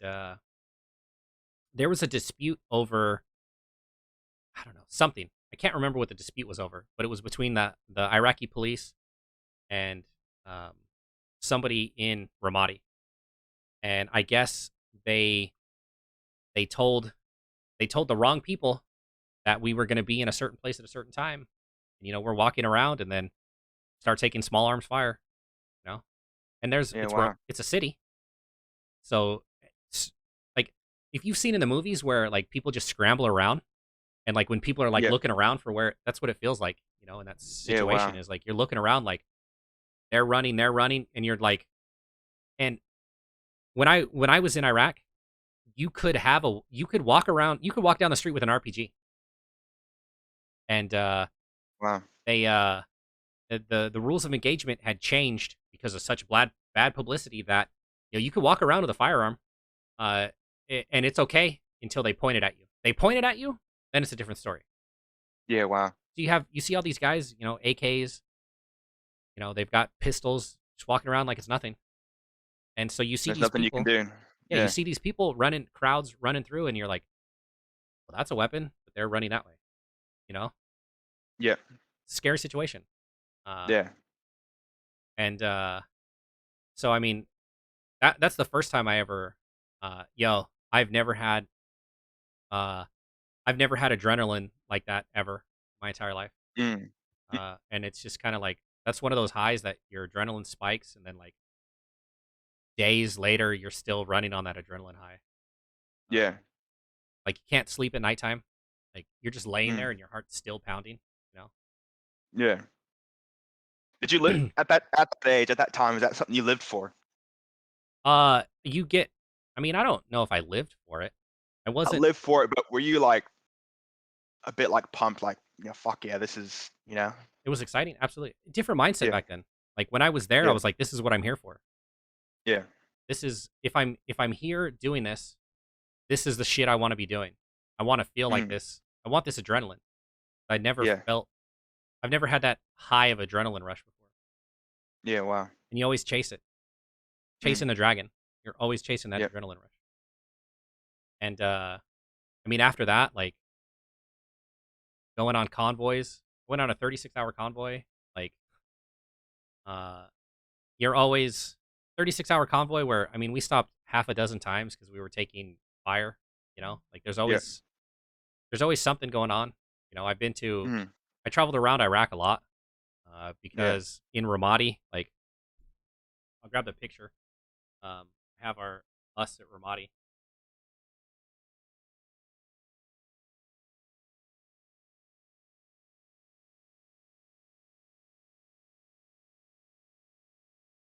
So in Ramadi, um, this is a full army base in Ramadi, and I have this framed picture. These are all the Marines that held Ramadi. That's it. Yeah, wow. There's only I think there was like 110, 111 of us, Wow. and that's it for Ramadi. Where we took over for the army, and there was 400 people. Yeah. How many of those people made it out? Any that I'd like. Uh, Yeah. um, I mean, not as many that should have. Yeah. You know what I mean? Yeah, yeah, yeah, yeah. I mean, so we lost people to, well, like patrols. We lost people to uh on convoys. We had a convoy that uh we were on a convoy and one of our vehicles hit an IED. Mm. The gunner was ejected from the Humvee Wow. 100, 200 yards because we're going, 50, 60 miles an hour. Um, Yep. just ejected. And then because of the blast, it rolled and they were upside down in a canal, and uh, they couldn't get the doors open because they were smashed. Yeah. Like so we lost. There were 4 people who died. Uh, I think 2 of them drowned in the Humvee. 'Cause the Wow. first thing you got to do is set up a perimeter, make Yep. sure like it's not an ambush. You Yep. Uh, I mean, we lost people to. Uh, we used to get artillery fire. Uh, when Mm. I we rotated around, and so when I worked at the Class 1 lot, I remember we were outside, and um, we were just sitting there. One of one of my buddies were we were just all sitting there smoking, and um, just you feel the ground the ground just rumbles, and then you start realizing we're taking artillery fire, and we're in Mm. an open, just an open yard. There's Connex boxes, which are like the giant like shipping crates. Yeah. That's all that's out there, you know. So like there's nothing else around us. So we just Mm. sit in a Connex box and like you just contemplate like, that we're gonna die like this in a Yeah. box, you know. Yeah. We're all sitting there smoking cigarettes and just like it's quiet. What are you gonna say? You know, Yeah. I love you, man. Yeah. That's it. You know, Fuck. and Is there ever a point like when you're there that you can switch off and let your guard down, or are you constantly no, never. switched on, Yeah, 100%. ready to go? There's no way you could because you always hear complacency kills. They tell you that Yeah. all the time. Complacency kills. Mm. So you can never be complacent. You can never be comfortable because you never know when, at that moment, when that's it. Because you Is it never hard for you know. now to switch off? What's that? Is it hard for you now to switch off? Uh, yeah. I mean, I definitely say so. It causes a lot of issues. Uh, with just being in public, you know, because so many people, Mm. you're always, Yeah. your fight or flight when it runs for so long, like hard to just turn off. Yeah. Uh, so 'Cause I adrenaline, mean, yeah, I think about that thing that happened at LaSalle's when I was DJing there, and yeah, like that really fucked me up for about 3 or 4 years. yeah, But that absolutely, was, you know, that was a 5-minute incident in my life, and yeah, it still sticks with me. There's still things that trigger that fight or flight. So I can't imagine actually having done something like that for years, yeah, and then how how that affects your mental health. yeah. Well, and that's why there's a high veteran suicide rate. It's, Mm. I mean, when the 22 a day, like on an average, 22 vets kill themselves every day. More veterans have committed suicide than died in Iraq. Jeez, They it's a very that's insane. it's a very shitty situation because like the military teaches you how to kill. They don't teach you how to Yep. live with it after the fact, which is a Yeah. lot is a big issue with a lot of veterans. Um, Do you think there's too much of like I'm trying to think of the word for it, like a letdown, like, you know, they've built you up, they've trained you, they've turned you into, what they need, and then you're just kind of dropped. Absolutely, 100%. Yeah. Because like uh, when you get out of the military, it's like before you get out, they do a 2 week thing like tap. It's called taps. Mm. Uh, they do a two week thing, and then it's like they just teach you how to do like job applications and bullshit like that, and then they're like, here you go, Yeah, that's it. wow. And when you Yeah. come back from like like when I came back from Iraq, mandatory you have to see a therapist, a Yeah. psychologist or whatever. And but I mean that's if they talk to you and you're like I'm fine, I'm great. They're not going to Yeah. dig into it, Yeah. and that's it. And you're probably taught to, mask your feelings Yeah. and Well, put on a brave face, I'm guessing. Yeah. we live in that society. Mm. Men can't, can't be like I'm hurt. Yeah. I'm not okay. That's not like Yeah. we don't live in that type of world, especially 10 Yeah. years ago. Oh, absolutely. Yeah. No. You all right? I'm Yeah. good. I'm good. Yeah. Only in the last fuck, I mean, I don't know what it's like in the States now, but only in Australia, there's a big focus on mental health in the last couple years. Yeah. I don't know if it's an Australian thing, but we have like "Are You Okay" Day. I don't know if that's an American one as well. Nope. No, yeah. So there's a big day here, which I mean, it's you think about it's one day a year where they draw attention to mental health. But Yeah. yeah, I think really maybe in the last maybe it's only because I'm noticing it as I get older, but in the last 5 years of mental health has really been like a forefront of the medical industry Yeah. as far as people understand it and researching it. But I can imagine there's a whole different spectrum of it when it comes to veterans, Yeah. Yeah. PTSD and things like that. It is it's a lot different out here. Uh, and I feel like they're trying to make leaps, like improvements on it, but just Mm, the way the system's set up through the VA, it's like people don't trust the VA. yeah, The veteran administration, they don't trust them, so they're not going to go.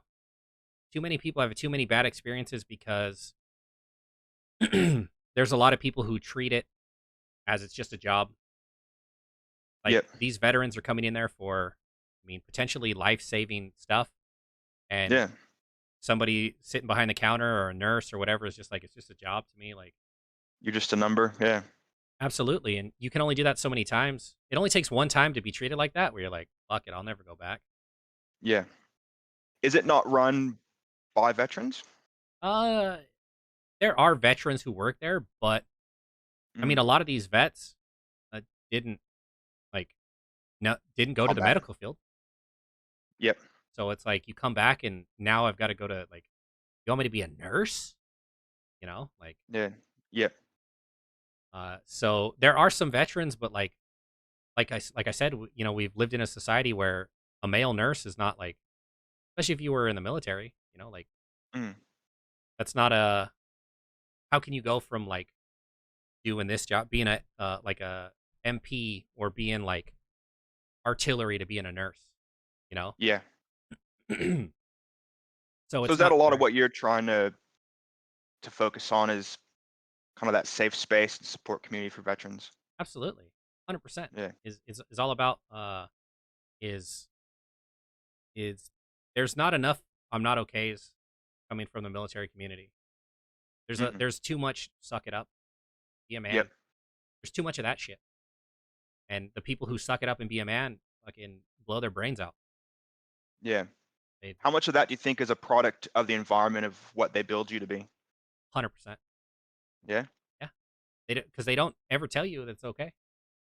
Never Yeah. once when I was in the military did I sit down and go to a class and they were like, "Yo, it's okay not to be okay." They Yeah. have suicide prevention classes. They're like, "Yo, if you're upset, you know, uh, Go for a walk. there's people you can talk to." But they never tell you Yeah. like, "Yo, it's okay not to be okay." Yeah. They never say it's okay for you to feel suicidal. They never Mm. say that. Yep. I never took any of those classes. I got the Yeah. classes Wow. of like, there's people out there you can talk to, and it just kind of Yep. like you'll sit there and do a fucking PowerPoint presentation. Yeah. They never say it's okay. Yeah. And but yeah. So Iraq was a kind of a clusterfuck with things. So How I many tours did you do? two did two. Two. Um, well, I did two back to back tours. Um, Okay. and so my unit, I volunteered to go early. I went from TQ to Ramadi, and I was like, I called my unit, and I was like, look, like coming up on time, we should be heading back. You know, they're like, "Oh, we'll get you a replacement." Cool. Week goes by, 2 weeks go by. Call them up. I'm Mm. like, what's going on? Where's where's my replacement? They're like, well, it would cost it would cost the Marine Corps too much money to send someone specifically out there for you. Yo, what am I supposed to do?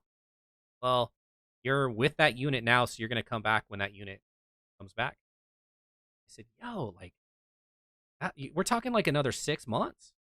Like I've already been here, you know, going on 6 months. Yeah. And they're like, sorry, there's nothing we can do about it. And I was like, all right, Is that a bet, bit of betrayal feeling? Like, 100%, 100%. yeah, Because turning you're, point for you? uh, well, like, uh, at that point, no, I was just like, look, I'm at that point, I was like, I'm just gonna focus on what's going on right in front of me. Yeah. There's Stay nothing else I alive. can Yeah. do, you know. Yep. Yep. Well, that's not true. I called back to America, and I called my company Mm. office, and I was like, they answered the phone, and I knew who I could talk to, and I was like, Yep. can I talk to, you know, uh, and whoever, and they were like, yeah, you hold on a second. Um, so I, you know, I'm sitting there, and I was like, yo, Master Sergeant Anderson, one of my favorite people in the Marine Corps. He just passed away last year, Mm. and he was in his late 50s, late 50s. I can't remember. Yep. But and I call. I said, Hey, Master Nation, what's going on with this? I'm stuck here. I was Mm. promised I get to come home early. Now I have to do an entire another tour. And Yep. he's like, well, let me see what's going on. And legit, the next day, um, the CO comes up to me and um, he's like, "Are you Lance Corporal such and such?" Yes, sir. Like, how come I'm just hearing about? I'm hearing about you're trying to leave. I don't know what you're talking about, sir. He's like, "Oh, why did I get a phone call from you know Captain somebody?"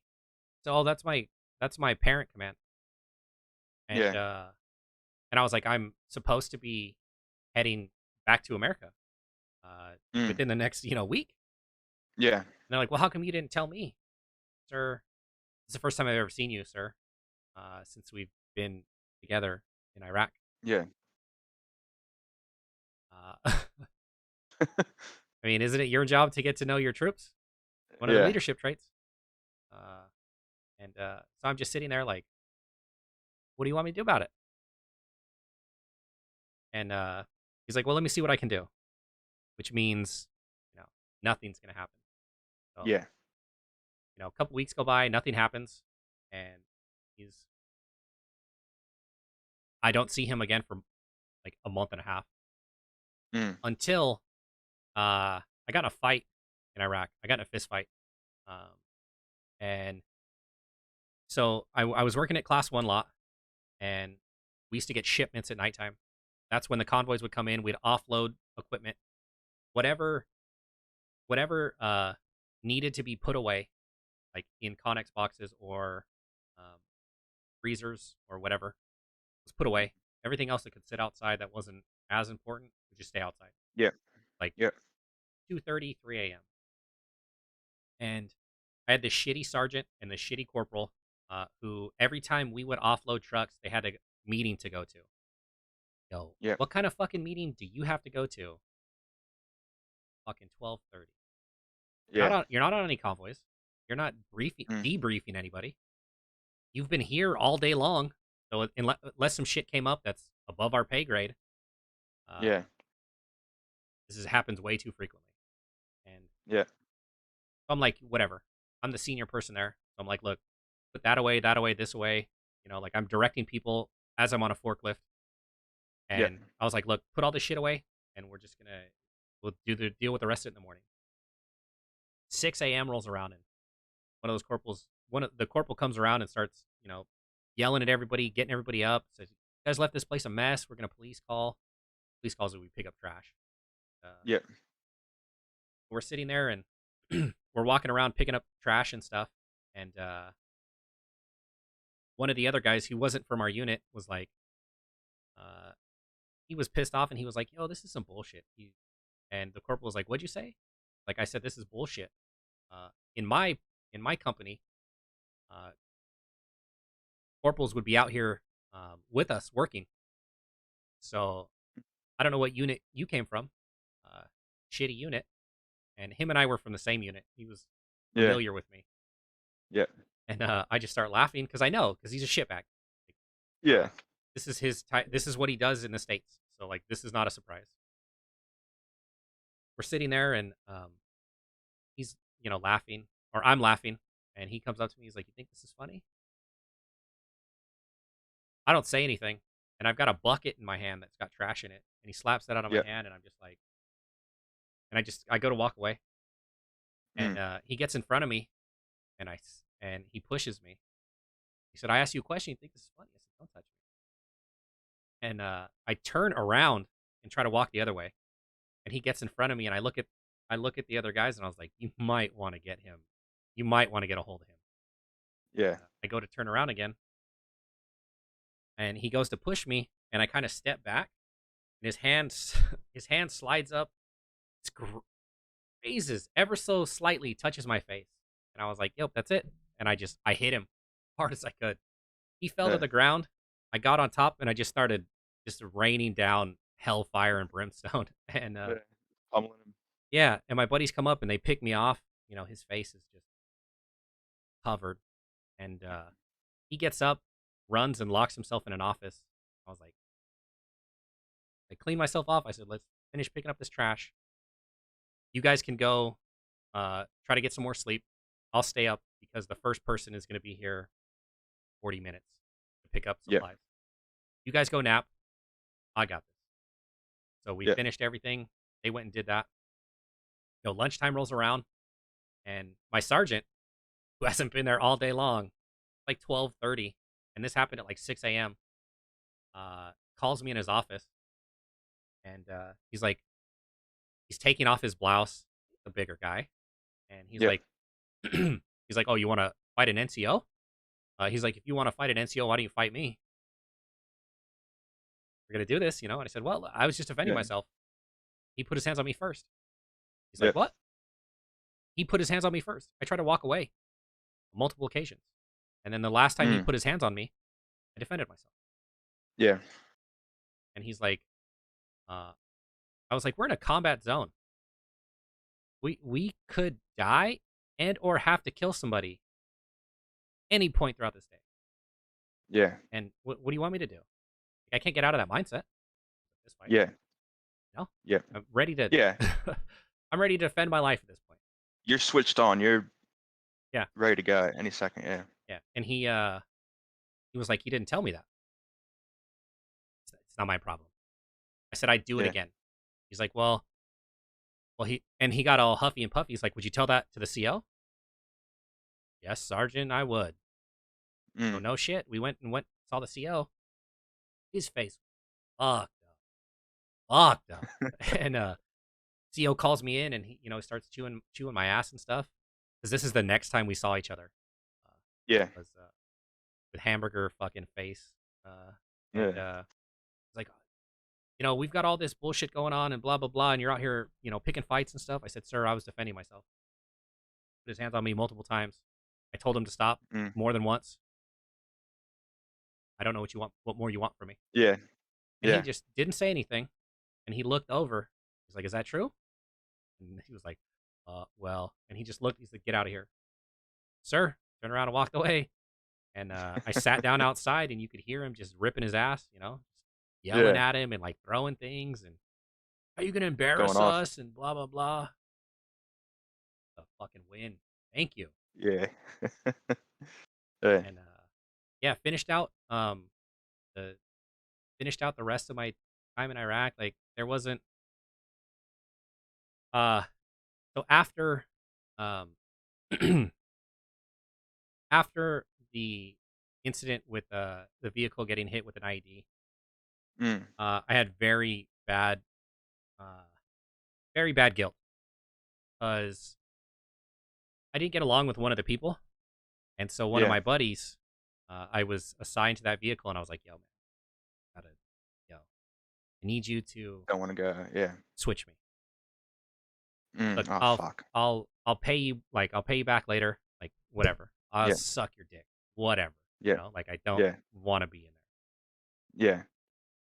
And then after that incident happened, I had really bad survivor's guilt, and I Mm. would legit I was in the chow hall, and I was sitting there, and this is the first time in the military I ever thought about suicide.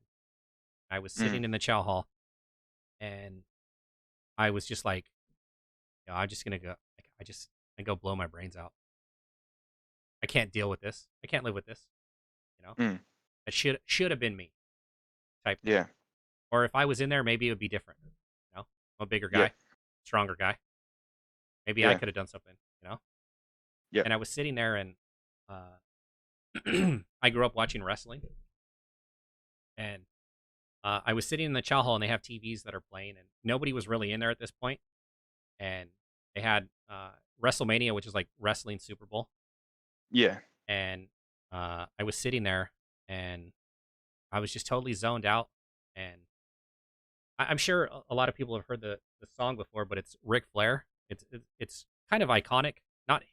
Not that in general, but like the song itself, like Mm. bum bum ba like Yeah. type stuff.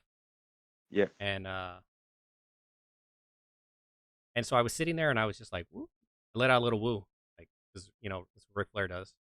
And Yeah. somebody's like, "Oh, you know, they have wrestling going on over here," and I just walked over there and I was like, "I haven't watched it in a while." It Yeah. was his last match, and he wrestled for like 30 years or some shit like that. And Yeah. uh, it was a if you lose, you retire match. And I mean, I watched him, and it was Shawn Michaels, and they were like two of my childhood favorite wrestlers. Yeah. So they were sitting there, and then like he Ric Flair lost, and then he was crying. Shawn Michaels was crying, and then I started crying. Like, and people are looking at me like really into wrestling, and Yeah. like I kind of that was the first time where I was like, this is okay. It's okay to cry. Mm.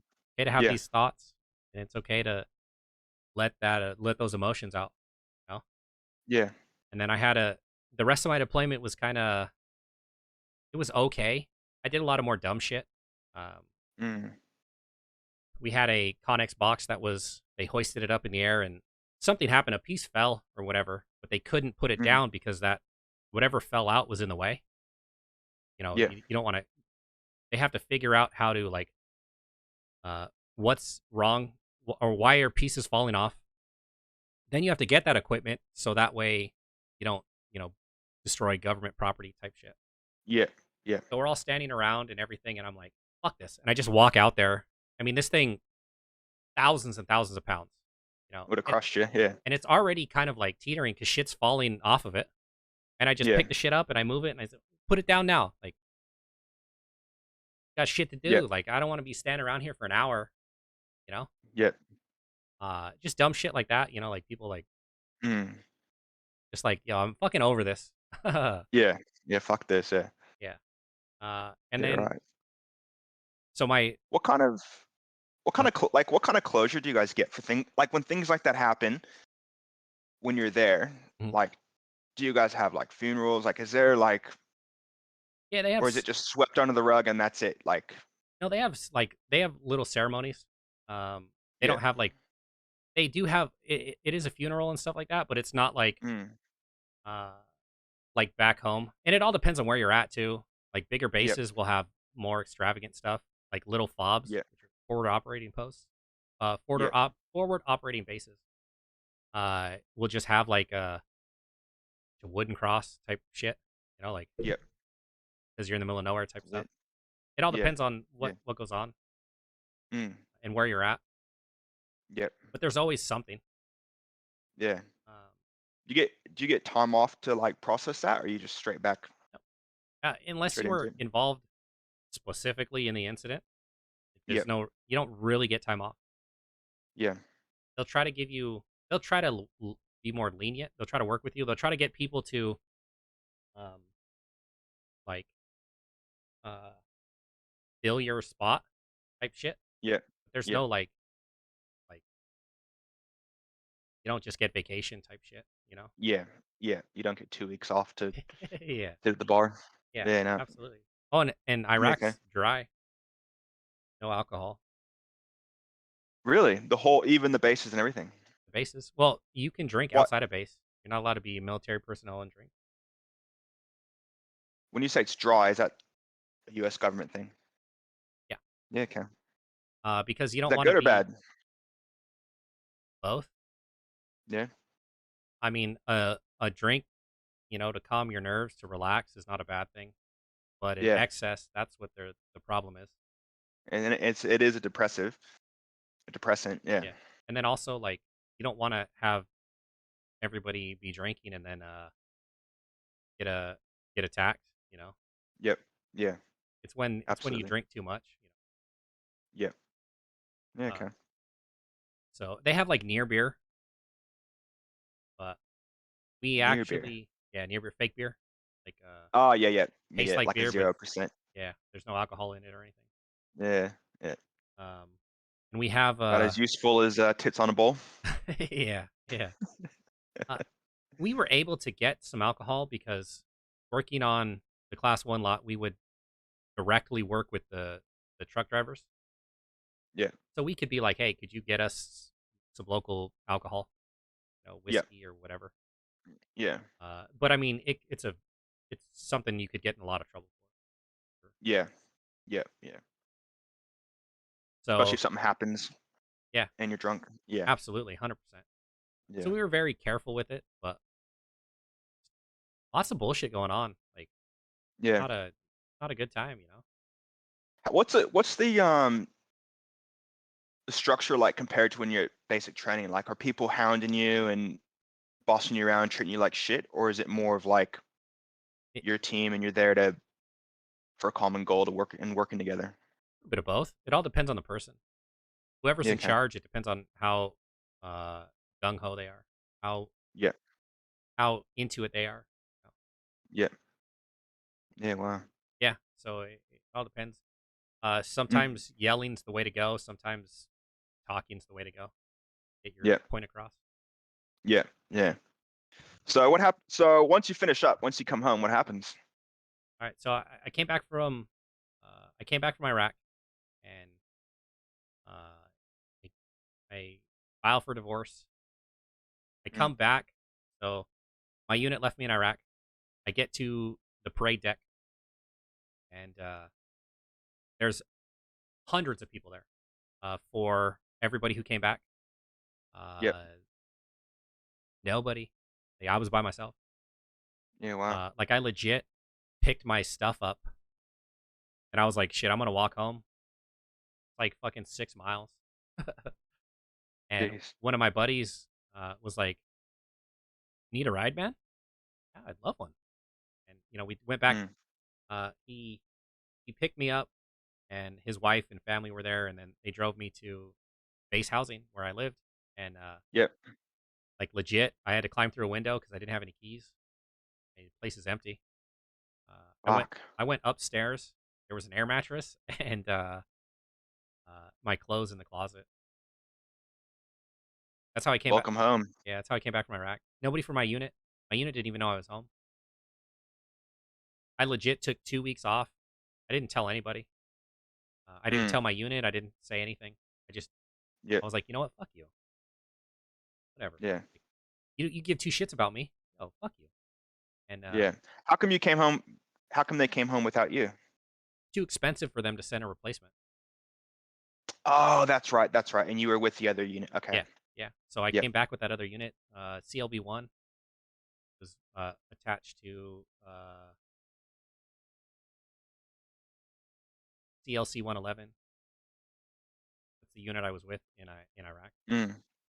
And Mm. I came back with them, and they were stuff like I had to see a therapist and stuff like that. And that's the part where I that's the best thing I ever did for myself was when we sat down and we were talking.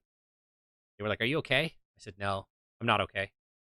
Uh, Yeah. and I sat and I talked and we talked and cried and we talked and then I cried and I cried and I talked and Mm. I ended up getting. I went through multiple stuff through the VA. I or not the VA, but through the military. I took pills. They hooked me up to this. They were experimenting with a. They put like these electrodes on your head, Mm. try to get you to get stressed, and then they try to like balance out your brainwaves. Yeah. Right. All that shit was I was a guinea pig at that point, you know. Mm. And if it helped? Yeah, No. because I was a guinea pig, I didn't feel like I was getting help. I felt like Mm. I felt like I was potentially helping the future generation, but it Yeah. wasn't helping me. Yep. Uh, That's not what you needed either. Absolutely not. But like Mm. I was like, if it helps somebody else, like whatever. Yeah. Uh, Yep. and then so like I was doing all that shit, and then I ended up I took 2 weeks off, and I was living on base. The PX, which is the store, was across the street, and they had like a Subway. So like I would go over there and a GNC, and so I'd get Subway, and then I get like a GNC shake because they would give you a Mm. shake, and then they put like protein and stuff in it. Yep. And so I was in there one day, and Excuse me. I was in GNC and Subway were in the same building, and I Yeah. got a sandwich.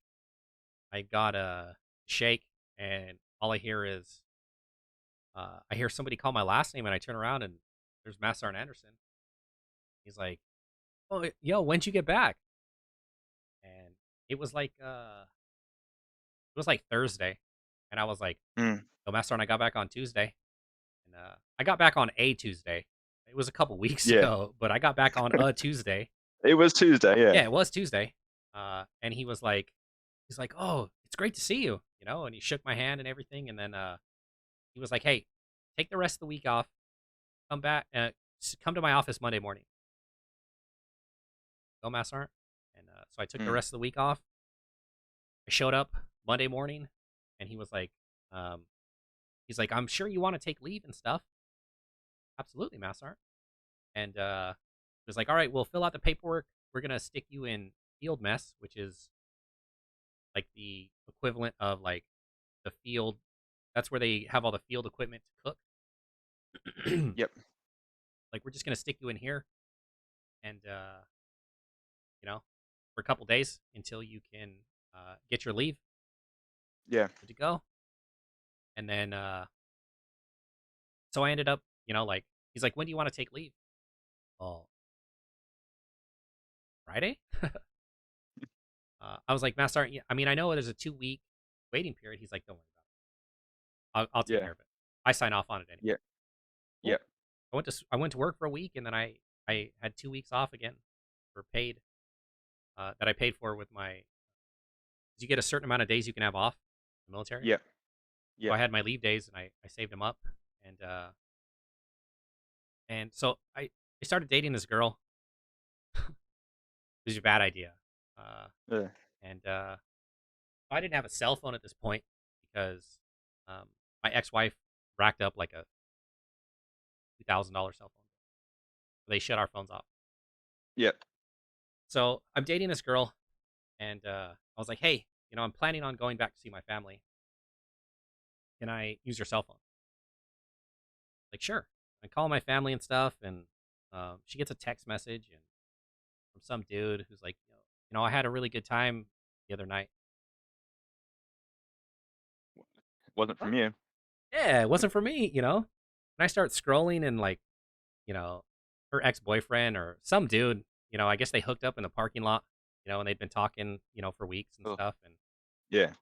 I'm a big proponent in like loyalty, and then also Yep. like if shit's not working, just say something. Yeah. Don't waste my time. Be Like, upfront. Yeah. time is the most important thing you can have. If you're gonna hurt my feelings, I'd rather have you hurt my feelings now than 6 months from now. Yeah. Uh, Yeah. it will it hurt absolutely, but I'm not wasting any more time. That's the worst Yeah. thing you could do is waste your time. Yeah. Yeah. Dude, let me. I'm busting for piss. Yeah, Keep yeah, going. yeah, I'll be yeah, right back. Give yeah, me like 2 absolutely. minutes. I'll Yeah, drink a fuckload of water. yeah, I Hang feel on. you, man. Hang on. Oop. All right, I guess we're gonna take a short. Let me catch up on some of this cat stuff. My beard's sexy. Absolutely. I agree, Misfit. My favorite MRE, East Tortellini. It is Spencer. Please, Spencer. Sexy Viking. I agree. I don't think anybody knows why Misfit's like that, but that's okay. Lots of drinks. There were lots of drinks in the military for sure. Sexy pillow. That thing back there for sure. 100%. I'm glad I'm here too. Thank you. Yeah, cheese tortellini is definitely my. For those of you who are watching this on YouTube, like the weird shit that happens during live shows. Sometimes you just gotta piss. It happens. I'm sure you guys have been like in that stage before. Sitting there and you're like, got to go. Beard is sexy. I agree. I agree. Thank you for noticing. 100%. uh, Camu? I don't know. I'm probably butchering that. Uh, Emma? I don't know. Anyways, thank you for that follow. About 2 hours ago. Oh, when we started. Thank you for that follow.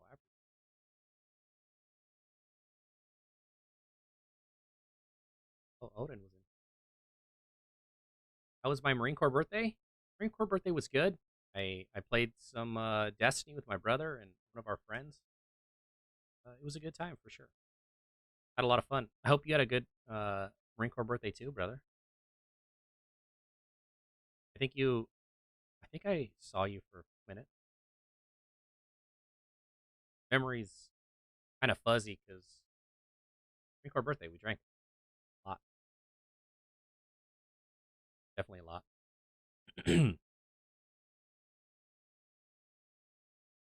It was a good time for sure.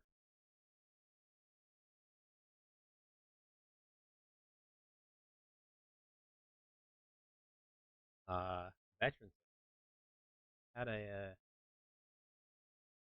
we just kind of hung out on Veterans Day. We I tried to play some Visage. It looks fun, but I gotta get some RAM on my computer installed. You know, it's what it is.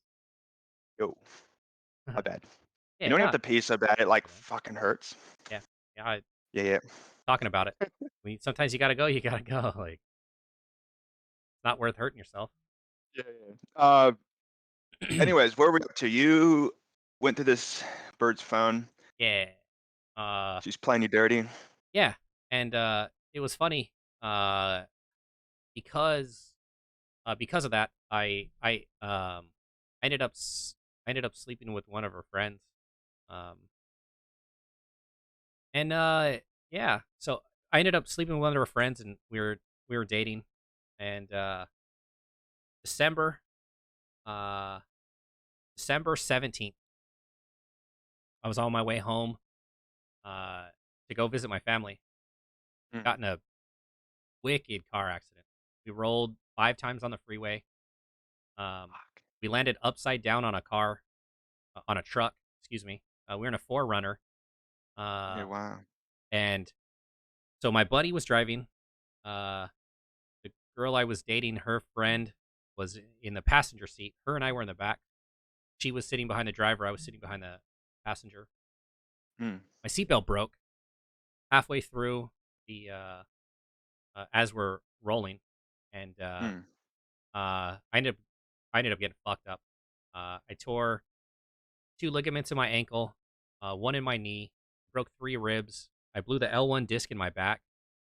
I broke my collarbone, and I had to get 3 staples in the side of my head right here to Jeez. close my head. Yeah. Uh, I ended up I ended up kicking the door open. I ended up pulling 2 people out of the vehicle. Um, my girlfriend at the time and her friend, and I'm in my uniform too because I was gonna go home surprise my family. Mm, And it's raining, pouring down rain outside. mm. Set everybody to the side. I'm checking on the other person. I can't find my buddy who was driving. I'm calling out for him and everything, and I see him come around. I'm like, "Are you okay?" He's like, "Oh, I cut my pinky." He's like, "Are you okay?" I'm fine. And then I turn around and I'm like, "Face is hot and it's raining." Go like this, hands just covered in blood. And as soon as I see my Yeah, right. blood, like the rest of my body just like I'm in so much pain, Mm. instant pain. And they're Yep. both freaking out. I'm trying to stay calm. Ambulance shows up, and the uh, the EMT comes up and he's like, "You okay?" Yeah. Like on a scale 1 to 10, like how do you feel? I'm okay. Check on them. They're freaking out. Yeah. Yeah. He's like, "Okay." I was like, "My arm hurts." So they kind of like strapped my arm to my chest and then like wrapped it around, and I was bleeding, Yep. so they put a gauze on my head. Took us to the hospital, and so I'm sitting there and I'm in the waiting room. They put them in rooms.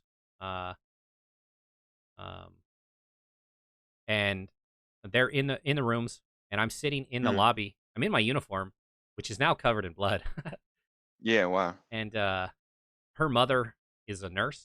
So I'm sitting there, and she looks at me and walks past, stops, and turns around, like, "Are you okay?" No, I'm not okay at this point. Like, uh, and she walks up. She does. She's in her scrubs because she came from a different hospital. She doesn't work in this hospital.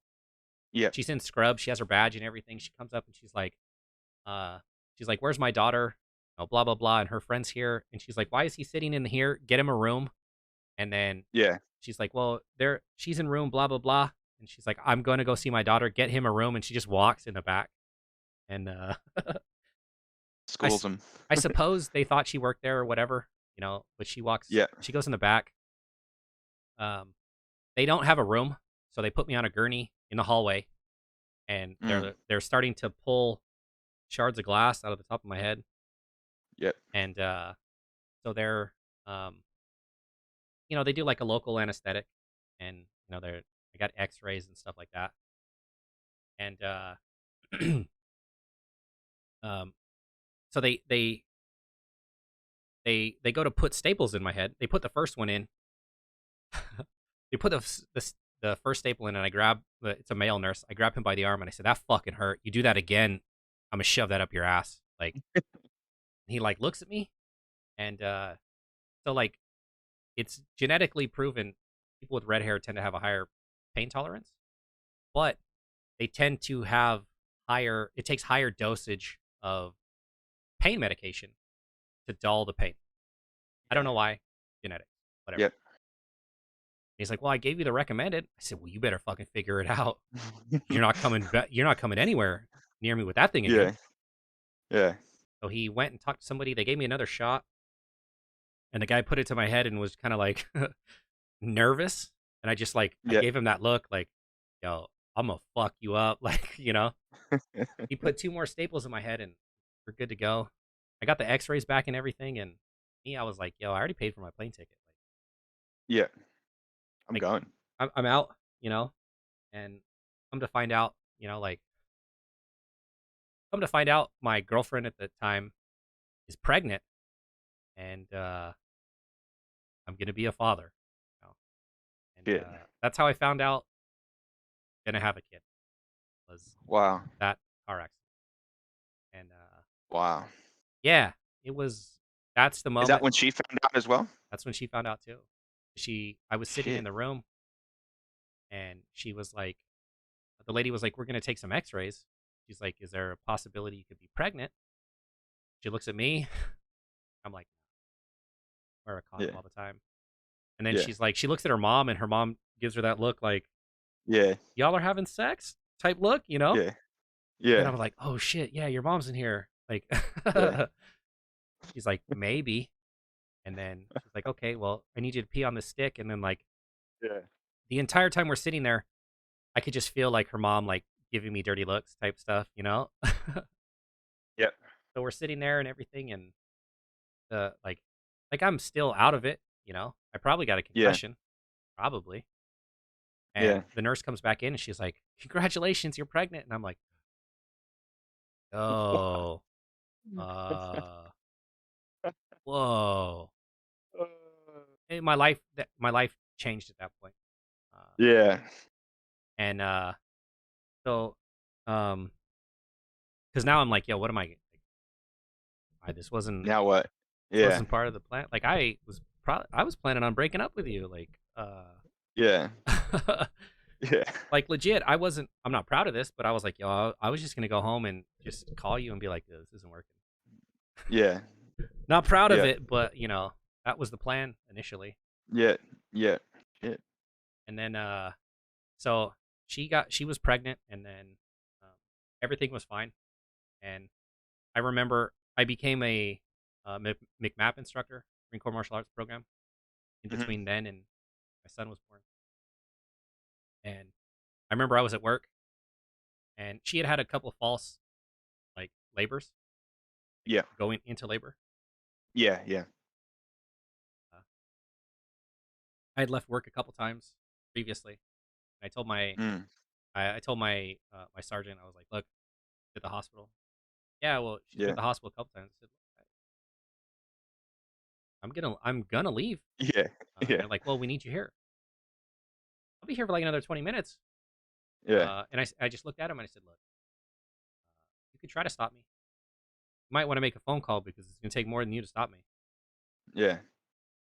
And I remember, um, I uh, I remember um, I was at work and um, I legit almost didn't make it to uh, him being born.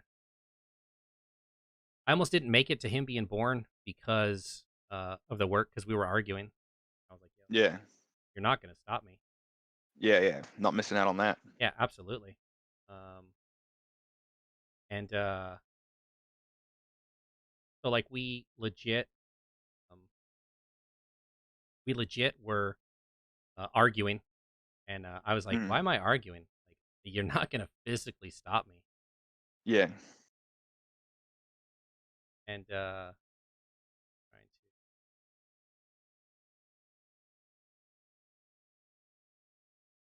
I don't know. But anyways, I can't figure. I don't want to sit here. I should have done that earlier. Proper planning. All good. I'll show you the pictures. Yeah. I've shown them on stream, anyways. Uh, and legit, I got to the hospital, and like 20 minutes later, he was born. Wow. Like I didn't know. Uh, I didn't know what was going on. Like legit, the lady was like, "You can cut the cord." Like what? What? Yeah. She was like, "Here," and like they had the umbilical cord, and I'm just like, and she's like, she had my hands, and she put it up, and she just kind of like pushed my hands together, like, and Yeah. I was like, Yeah. "Oh yeah, yeah, yeah, yeah, thank you." Yeah. Yeah. Yeah. And Yep. it changed my life. I Mm. I went from partying. I was drinking. I I I treated women like objects.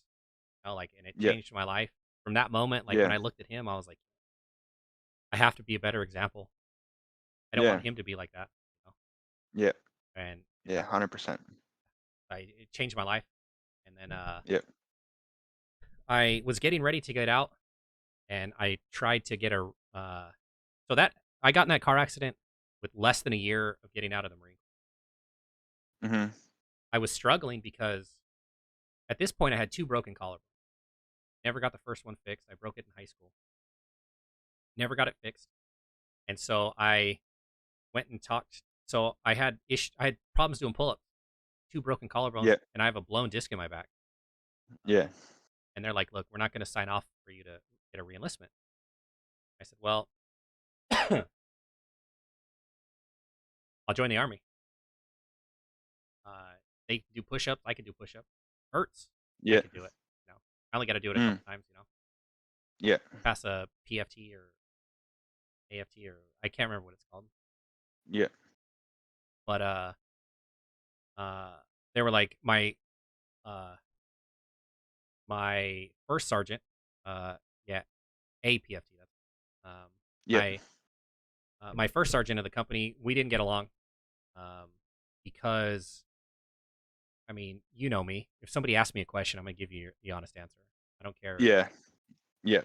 If you're asking for my opinion, I'm gonna Yeah. tell you You're how I gonna get feel. it. Yeah, and Yeah. so he when I first came back from Iraq, he's like, I heard you tell the truth around here. That's for sergeant. Like, well, how do you feel I'm gonna do with this company? Permission to speak freely? Of course, go ahead. I said, first sergeant, I don't think you're gonna do anything with this company. The way cooks are, we work sun up to sundown. We work weekends. When we have time off, we party hard. We work hard. We party harder. Mhm. Yeah. And if you're not one of us, you're not going to make a difference. Straight Yeah. up. Well, he didn't like my answer, and he kind of held it against me for. I mean, this was like a year and a half later, and he was like, Wow. "If you can't pass the Marine Corps PFT, because I had a waiver, I couldn't. Mhm. Yeah. I couldn't put my arms above my head. I couldn't do this Yeah. because I had Yeah. two broken collarbones. I Mm. couldn't do it, Yeah. and he he was like, "Well, if you can't pass the PFT, you can't pass the armies." All right, well, I guess I'll figure it out on my own. And I ended up Yeah. getting out the Marine Corps, and uh, that drove a wedge between my son's mother and I. She was comfortable with that lifestyle, and Yeah. I couldn't stay. Yeah. And that drove a wedge between us. And that's when I ended up moving from. I ended up getting out of the Marine Corps. I got an honorable discharge. Mm. I did my time. I ended up getting out of the Marine Corps, and that's when I moved up to Chico. You. Yeah, I I got out the Marine Corps. I didn't know what I was doing. I called my Yeah. buddy and I said, "Hey, I need a place Yeah. to stay." I Yeah. slept on his floor. I had a like a pad for a chair Yeah. pad. I Yeah. pulled it out and I slept on that on the floor Yeah. Wow. for a couple weeks, like a month and a half. I got the Yeah. job at Quackers where I met you. Yeah. I was a bouncer, the Yeah. DJ, Definitely. Yeah. Yeah. and that's where you and I met. In my Yeah. first night Definitely. was St. Patty's Day of 2011. That Yeah. was my Wow. first night at Quackers. First night. Yeah. Yeah, and what a night Yeah. too. Yeah. And yeah, Good that old was Quackers. yeah, good old Quackers. It's this Mm. little in a college town. It's like Cheers. So it's like Cheers, the show Cheers, where you Yeah. got your regulars that are in there constantly. Mm. Except for you get random college kids in there sometimes. Yeah. It's a weird It's crowd. not downtown. It's kind of Yeah. out of the way, but every once in a while you get, college kids in there Bit and of a then they crowd. Yeah. yeah, they come in there and they drink and then they try to like get rowdy like downtown, Yeah. but Yeah. crazy. Yep. Yeah. We didn't have that many troubles at Quackers though. No, I had to When talk you to were working there, people. did we? I had to talk to people a few times, but you put Yeah. on your big boy voice and Yeah. I mean, I remember there was once I saw you put your gloves on. I was like, oh, yeah, there here was we go. yeah. There were a couple times where I like violence almost happened, but Yeah. uh that but um it usually skirted away from it just for the fact of uh usually well Talk people down. yeah, well Yeah. once you're so intimidating that you eclipse another man physically, Yeah. most of the time problems are resolved instantly. Yeah. Because like I mean like I'm not a small guy Yeah. by any stretch of the means. Yeah. So like when I would come up to people and they're sitting in their bar stool, and I'm bigger than them, Yeah. and I'm telling them, hey, you got to calm down. Yeah. Usually that's usually it. Yeah. There's only a couple times. There's only like twice I had to physically remove somebody, and once I grabbed Yeah. them, they were like, okay, I'm done. Yeah. No, I'm like, nope, Yeah. you're out of here. Like, Yeah. look, you made me do this, Yeah. Yeah. and I think I remember once seeing you grab someone and push them outside yeah, yeah. at Quackers. I uh I tried not to like be physical until we got outside, Yeah. because all the cameras were inside. Yeah. Yeah. uh, Yeah. but yeah, I did have to push somebody out once, because they started being belligerent, and uh, oh, I know exactly who it is. I don't want to say who it is. You know who it is too. Yeah. I'll Yeah. tell you who it is later if you don't remember. But Yeah. he was I'm very pretty sure I belligerent, remember this. and then like to everybody, to Aaron and Jiz and Yeah. Tara and just everybody, and then some of the regulars too and stuff. And Yeah. then when I came up, like everybody was uncomfortable, and I was like, "Hey, like you got to stop." And then like Yeah. I turned around and he said something. He said, "Excuse me," and he said it again, and I was like, "All right, let's go." Like I'm not even like, Yeah. you Yeah. know, I was the one trying to Not be fucking cool around. head here, yeah. And I Yeah. grabbed him, and then he was like, "I got to pay my tab and stuff," and I yanked him, and then we got by the Yeah. door, and he tried to push by me, and that's when I was like, "All right, you're outside." And Yeah. I pushed him out there, and then that was like we went outside, and I was like, "Yo, you don't want to do this, man. I'm telling you, you don't want to do this." Yeah. I was like, "You can't come back tonight. You can come back tomorrow if you apologize. But Yeah. tonight you're done. Like Yeah. that's it. You're getting off. You're getting off with easy warning." Yeah. And Everyone got a warning at Quackers. yeah, which I sometimes I didn't like. I really Yeah. didn't like that. Yeah. I even got a warning at Quackers. Yeah. Uh, I never got a warning. Uh, Yeah. Aaron did one time. I just got to work, and he thought it was funny, and he tried to put me in a sleeper hold. I walked in, like Yeah. I used to put my phone and like I smoked, and I put my cigarettes up in the Yeah. DJ booth, uh, Yeah. and then I walked back to the bar, and I guess Yeah. he saw me. He came out of Gary's, I think, and Yeah. Okay. he saw me and he tried to put me in a sleeper hole. I grabbed his two fingers, his ring finger and his pinky finger. Yeah. I grabbed them, I pulled Yeah. them back, and then I stomped on his foot, and I went to go headbutt it. I didn't know who it was, Yeah. Yeah. and I stomped on his foot, and he's like, it's me," and I was like, "I hope you Don't learned a ever do lesson that. here." Like, Yeah. I pissed off a lot of people here. I don't know who you are. Yeah. Yeah. He was like, Yeah. "Oh, hey, I'm sorry." I said, "Look, I Yeah. just because I haven't had to get violent here doesn't mean I don't know how." Yeah. Like, Yeah. I'm glad we all learned a valuable lesson Yeah. Yeah. I'm the same like roughhousing. Like I don't mind like mucking around with friends, but if someone here. touches my face, Yeah, like nah, yeah, yeah, that's yeah. where I draw the line. Yeah. Well, I didn't know. I didn't know who it was. Mm. I was I Yeah. was in I was in Snuck up on you. fight mode. Yeah, Yeah. absolutely. Yeah. Yeah. Um, so yeah, I worked at Quackers for about a year, and I remember I went and I told Todd, I said, "Hey, I've been here a year.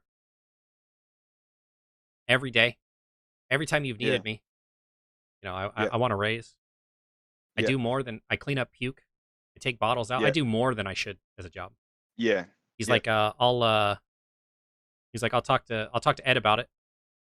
One guy, Todd was the manager, Ed was the owner. Yeah. I said, "Okay." And then, like, I saw him the next week. I'd already filed for my disability and I got it, which is one of the greatest things that I was happy about for speaking up about my injuries when I was in the Marine Corps. Yeah. Is when I filed for my disability. I mean, it was an easy process. I Yeah. mean, I filed for it. It's all documented. I filed for it in like March. No, I filed for it in July, the end of July, early August, and I got it in Mm. November.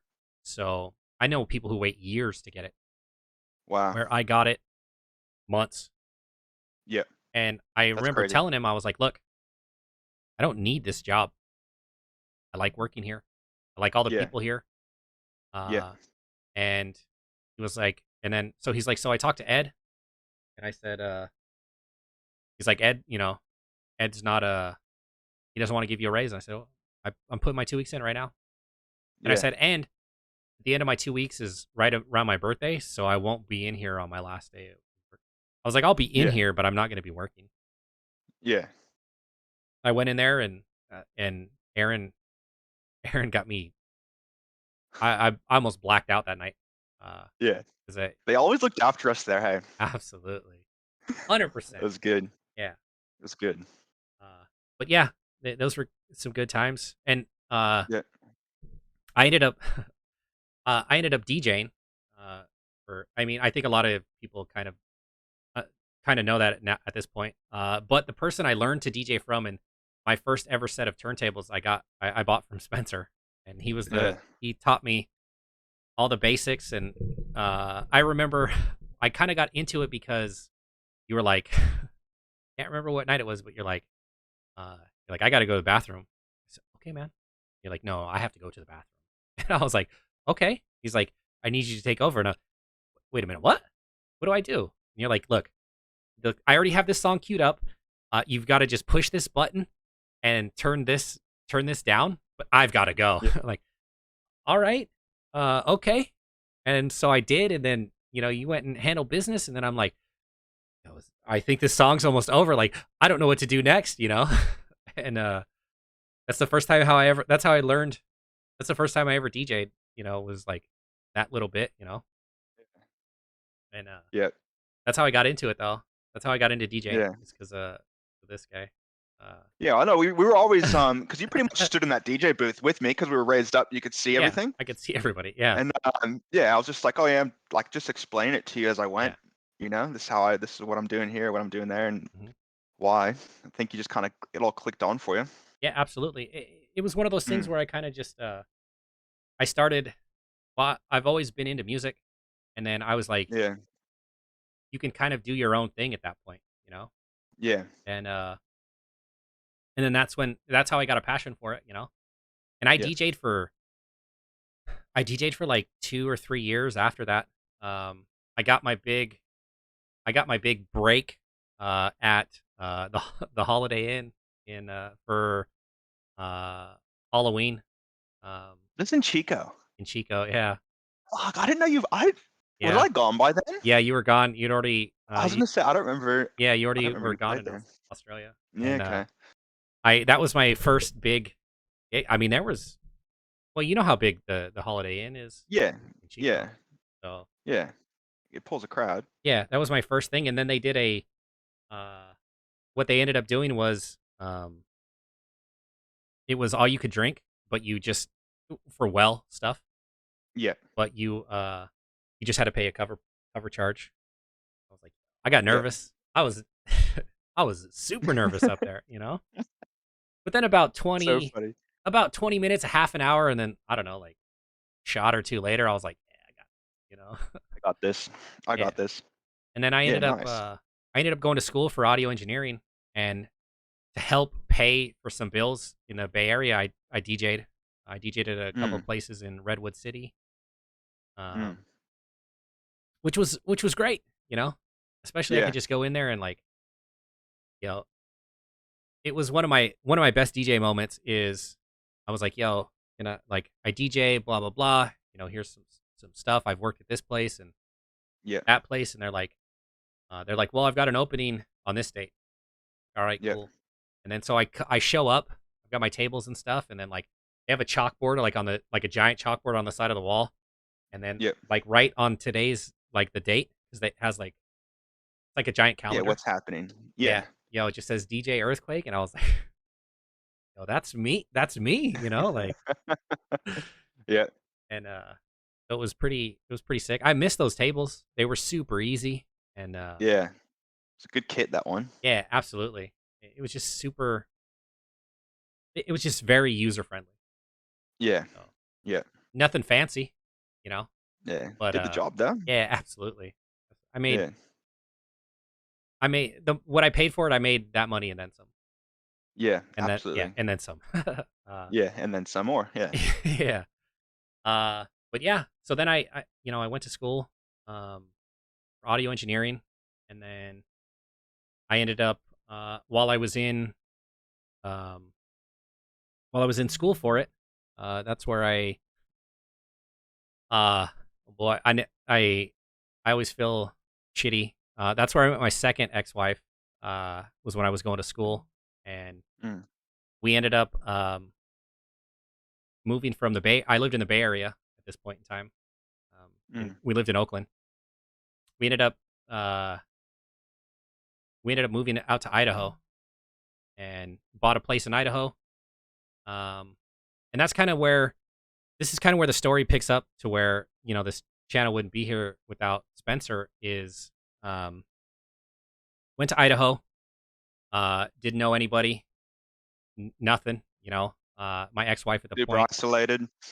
yeah, my ex-wife at the point got very sick, um, and in and out of the hospital, and tough times, and I ended up, I started drinking a lot, just from I never got the proper help I needed from the VA.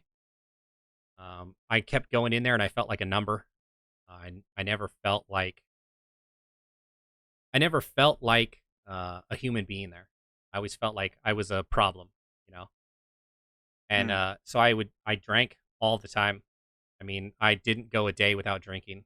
And when I drank, it was to the point where like I couldn't function anymore, type stuff.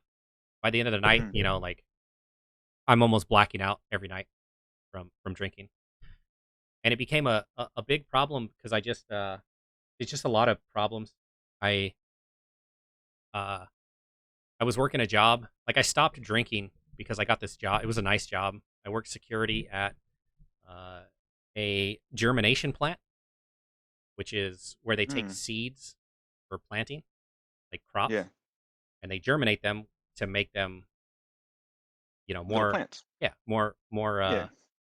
whatever they need them to be, bigger or whatever. Yeah.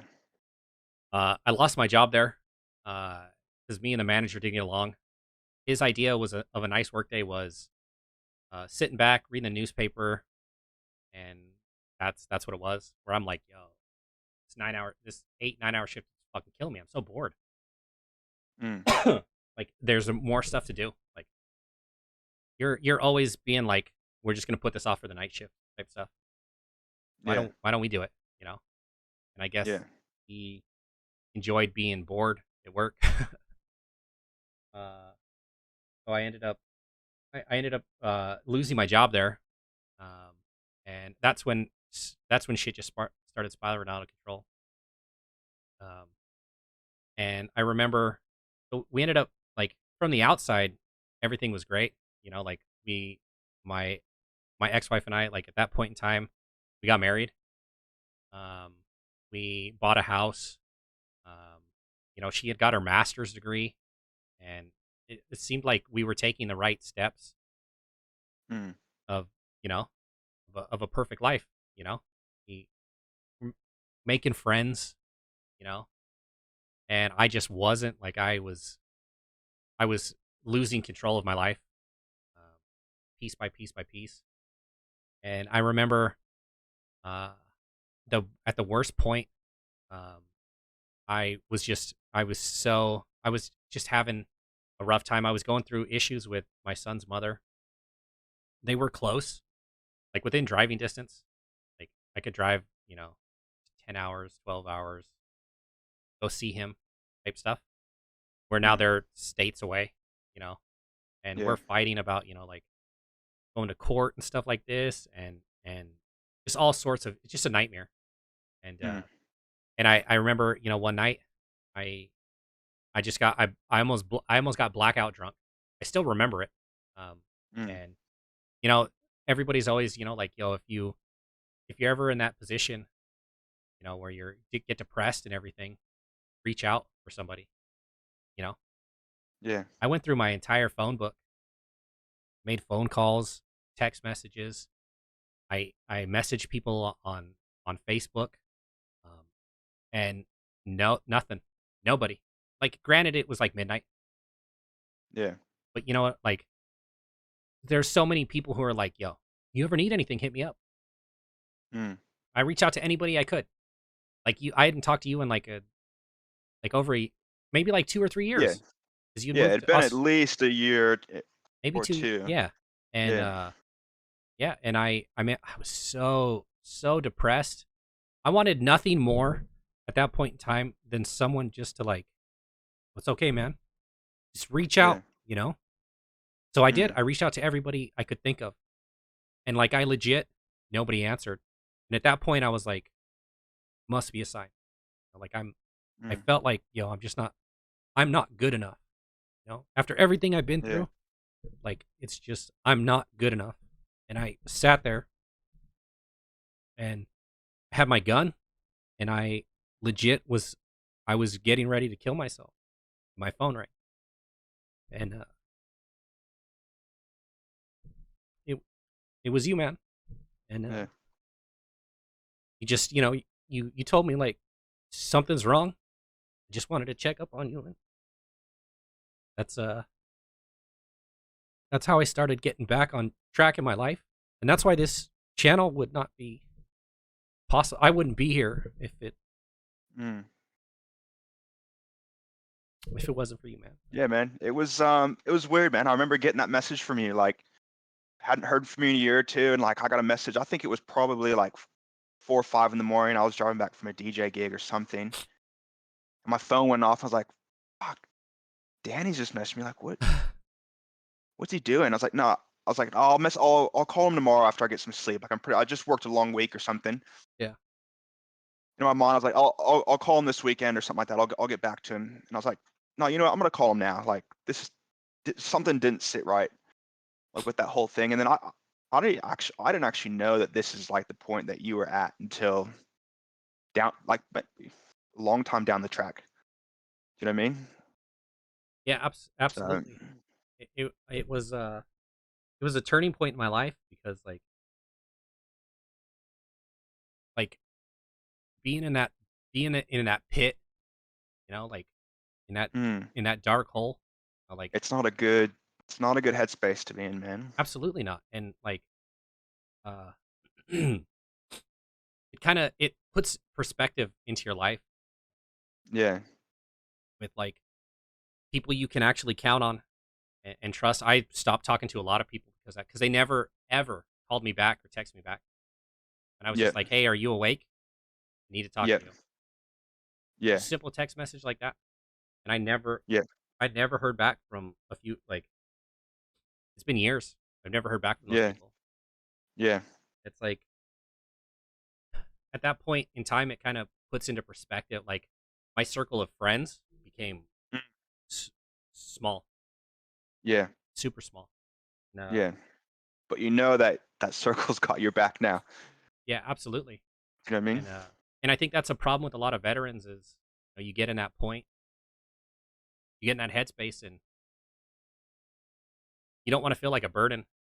You don't want to feel Yeah. like uh like you're dragons. Like you're supposed to be this uber tough whatever Yeah. person. Indestructible. Yeah. Yeah, and then you got it, but it's not a big deal. Yeah. Uh, Yeah. I'll be fine. yeah, man up. I Yeah. fucking hate that term, man up. Just man up. Yeah. Yeah. And I feel like that's the biggest issue with vets. Like if you that's why I've always been like, you reach out to me whatever time. I don't care. I Yeah. have my phone on all the time. Yeah. I'll get to you. If Yeah. I miss it, I'll get to you as soon as I can. Yeah. Text you back. Because Yeah. you never know. You never Yeah. know when it's that phone You call in the don't. middle of the night. That's it. Yeah. Like Mm. I've had my same phone number since 2009. Still a San Diego Mm. phone number because Yeah. I know somebody out there might still have my phone number for my unit. Yeah. They might be Yeah. scrolling through old papers or whatever and being like, Give you you give never you a know. call. Yeah, absolutely. Yeah. You want to be there. Yeah. So That's yeah, man. Like being in that headspace, not a good spot. Feels a bit out of control. And I know what you mean when you say it feels like you can be a burden. yeah, But I think have like having been on this side of the conversation where I've been there for you, and then having been the other person on the on your side of the conversation with my friends, like you understand what it's like, and that's opened my world up as far as like I've got friends now that are going through stuff, pretty heavy stuff like that. Man, yeah, now that I've been through it, it's like, man, I know that this is you know the role you need to play to help yeah, these people out. yeah, absolutely. And I mean So that's what this is all about. Like, yeah. uh, is because I want it to be a spot where anybody can just come in Mm. and you know feel comfortable. Yeah. More so focused on veterans because of uh, myself being one as well. But Yeah. like there's it- there's always like there's always help if you're okay or if you're gonna kill yourself. There's never any in between, you know.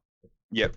And I feel like they're like, even if one person can come in here and be comfortable and hang out, it's all that matters. That's it. Yeah. Yep.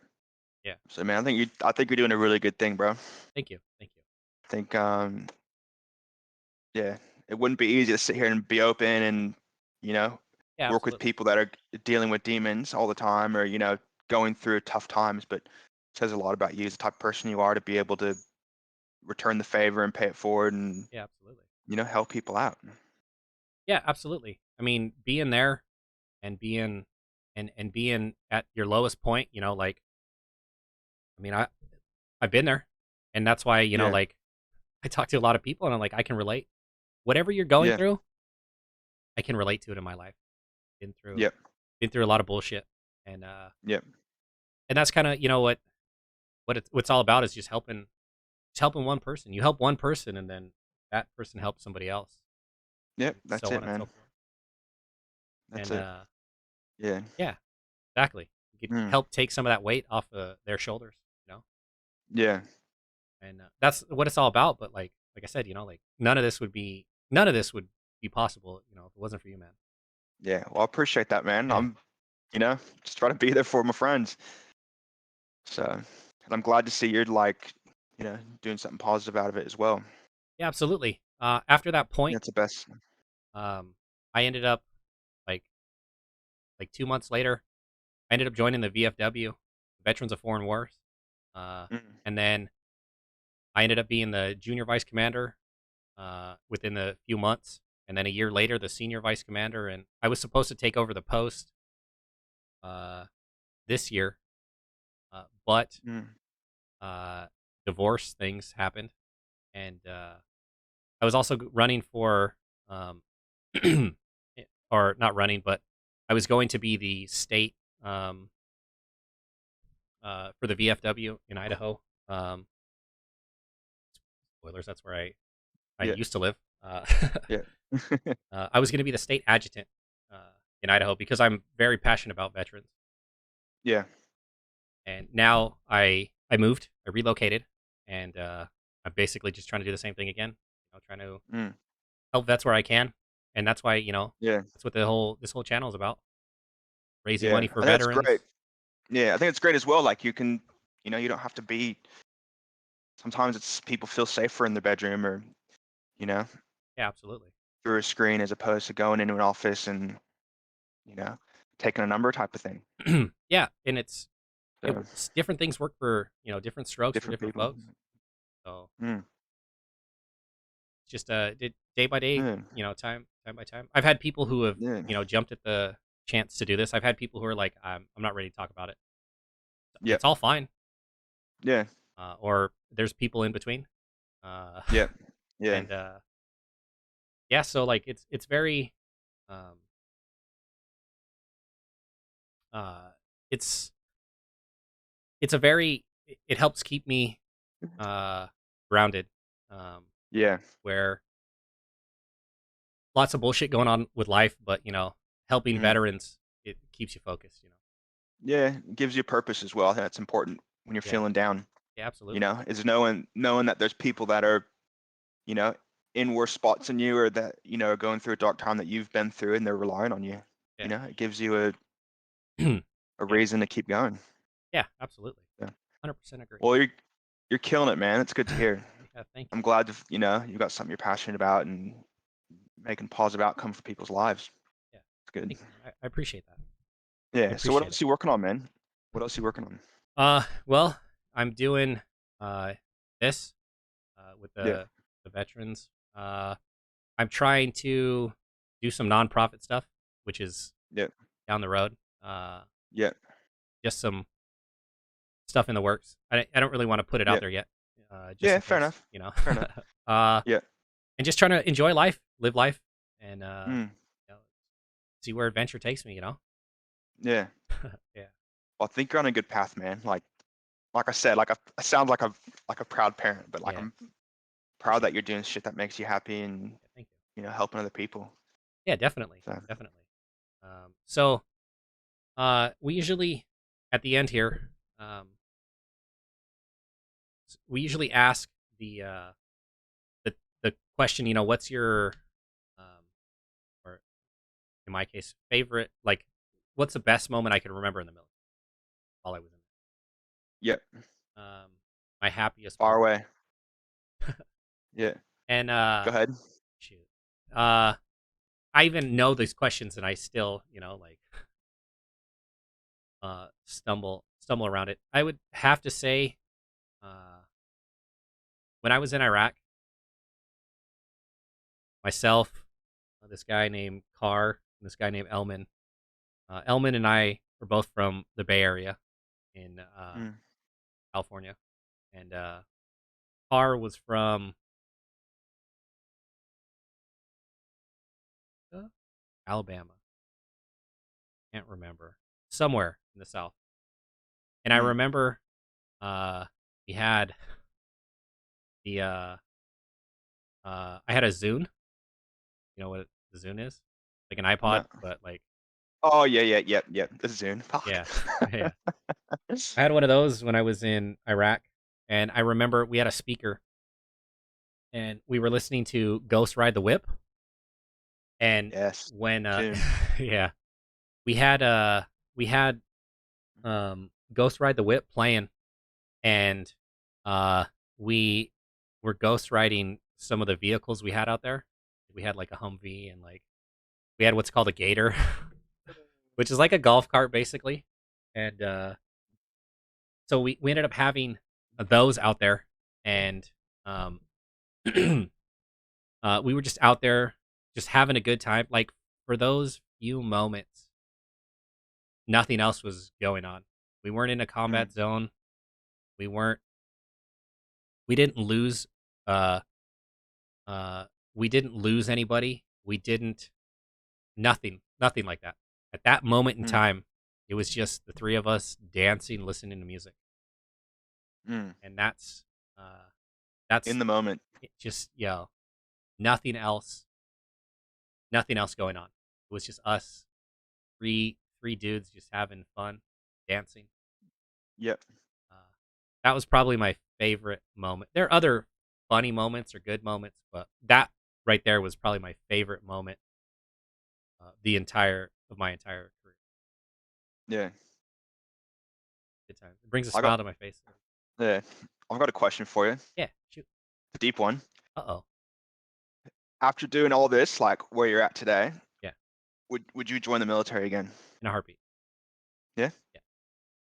Yeah. Because I've had like I've talked to people after I've gotten out who are Mm, still in the military, mm. and they're like, "Yo, I wouldn't be where I am in the military, if it wasn't, if I didn't learn from you."